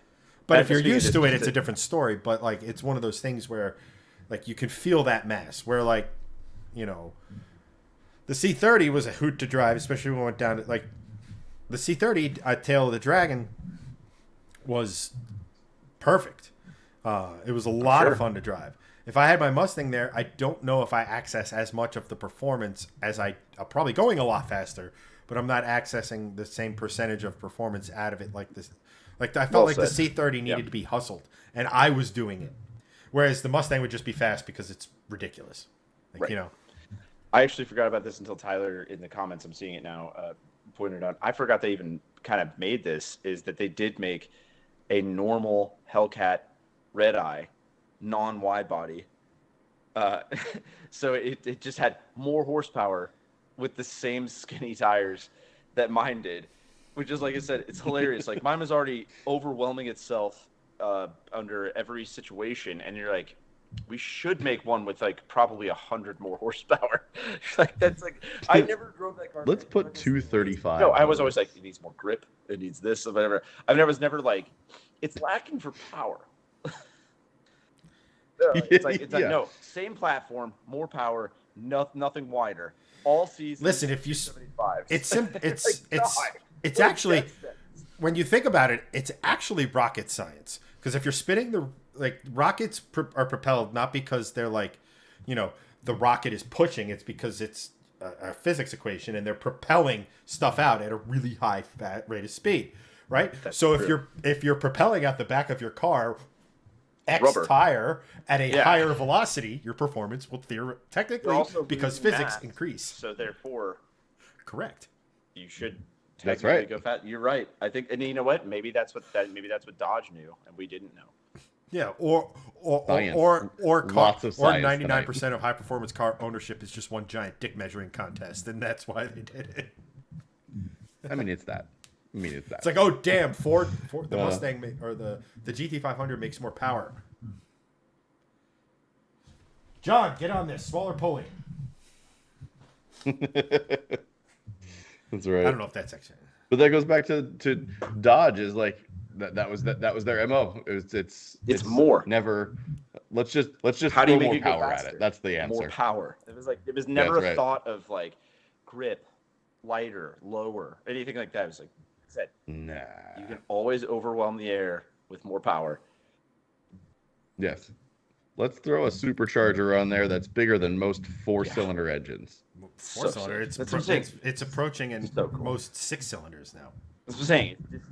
I mean, alone was displacing more than your average economy car, which is also why I loved it, and which is why if non-car people knew more about it, they would actually hate it more. Yeah, accurate. Because I have a thing that's just pushing more air into my engine, that's bigger than your engine. That's its only job. No, I made a good job. Your 2.5 liter four-cylinder. Oh, that's adorable. Now, as much better of a car that the Camaro ZL1 is, and the GT500 is, they didn't get the production. The whole thing with the Hellcat is it was like all the time. Yeah. That's what you want. You bought the big engine. You want it to make that sound. Yeah, you bought it for the drama, and you want the drama. And if I'm buying a Hellcat, I want the drama. Want this thing to sound freaking insane, and that's what I love about it. Yeah, you hear one from the front, all you hear is coming, and then it's like from the other end. Yeah, awesome. It's both. You get this nuts sound. It's the coolest non-Doppler effect car ever because you get two totally different noises no matter what end you're on. That's what I'm saying. And then back to my grandma effect, or grandpa effect. Hopefully, not transitioning anytime soon. Back to that, I'm gonna be like to my kids, be like, "No, I did that. I had one of those." Like, sure, Dad. Yeah. All okay. Right. Like, no, seriously, I did. It's because it's gonna be on a Discovery Channel show about how humans used to be so wasteful, and it's gonna be like that. It's gonna be one of those. That's gonna be one of the examples. David Attenborough just comes on. Elliot Alvis was the best example of this with his Hellcat. Being wasteful, but then I bought a Prius. It canceled it out. We're fine. Except for all that pre-production, but it did damage nothing. you did to the environment with that one. Yeah, I know. right. That's also the point. It was like, well, which one's more efficient? It was like, well, still technically the Hellcat. Overall. Yeah. Anywho. Yes. That's midnight. Yeah, I know. You guys, it's late for you, Jersey boys. We gotta go. So, but another. Yeah, no, it's all good. This was a lot of fun. No, Overall, we got into dinosaurs at some point. And our concurrents were never higher. That's right. We got into dinosaurs and us turning into fossil fuels. I mean, I'd say very successful podcast / stream tonight. I mean, if this podcast isn't for everyone, I don't know what is. Yeah, I mean, we talked TVs, we talked Hellcats, we talked what to do with our bodies when we die and dinosaurs. We really touched on it all. We had multiple physics points. We talked nuclear fusion and fission. And everyone learned that sharks are older than trees. True. I'm not going to walk away with that knowledge now.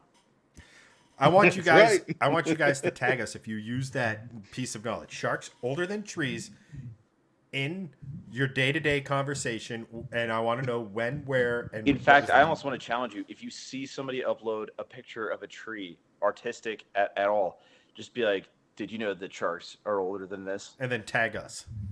And then, yeah. Yeah.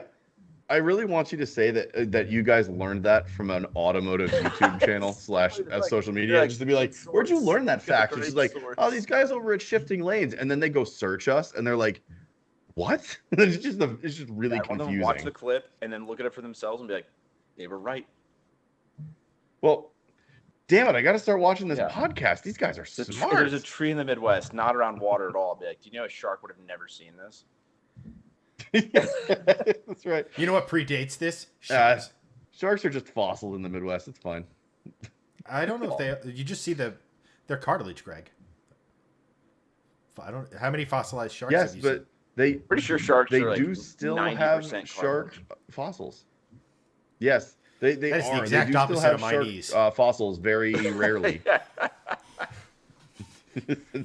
And on that cheerful note, everyone who watched, thank you to Elliot for coming on, bringing some of your crowd chat. Thank you guys for having me. Thank you for being entertaining. I think this is one of those times where I've looked at chat and I go, they have their own thing going on, and they're just it must be like what parents feel when the kid starts playing on his own. Like, I'm honestly gonna watch this back probably tomorrow or over the weekend, and just for the chat. The chat is like reread. Awesome. Thank you guys. Good work. To Steve, to your great. point, we are hoping to have Elliot on as much as we can. He's becoming he might become an adopted Shifting Lanes member. Adopted at this point, yes. Bring me into the circle. Yeah, you're one of us now. Q chat chanting one of us. One of us. One of us. One of us. One of us. One of these days, I'll actually do the podcast from an actual garage myself, so I can be as official as Greg over there. Although with our narrow that'd be awesome if you could do it from there, and we could do like a walk around of your stuff. Oh yeah, we could do that. I could walk my laptop around. It'd be really fun. I mean, Skype is a phone app. We can Skype in from your phone if I possible. accidentally did earlier. And then we will all together. Yeah, Elliot, self-appointed producer of the Shifting Lanes podcast. I'm sorry. I seriously was just trying to figure out the mode that I could see the best. And I was like, together. And then I was like, oh no. No, you're fine. You're fine. I don't even want to admit how many times I've actually done that. The worst part is like I'm the one that's in the tech industry, and I'm like the oldest. I'm like being the newest person here. I'm like, together mode sounds kind of fun. What happens when I press this button? It's like, why is my PC overheating? Yeah. That's fine. It just goes back to the 12-year-old thing. Like, ooh, what does this button do? The chat's all chanting one of us now. What a good group. One of us. One of us. Yeah, we're not a cult at all. You guys are awesome. Chat, remember to bring the Kool-Aid to Carlisle. There we go. Thank you guys for having me on. Absolutely. Look forward to the next one. But for this one, guys, that's going to be a wrap. As always, I've been Chad. We have Elliot with us, thank God. And that guy, Greg, who's wrong about a lot of stuff. But that's it for tonight, guys. Thanks for watching.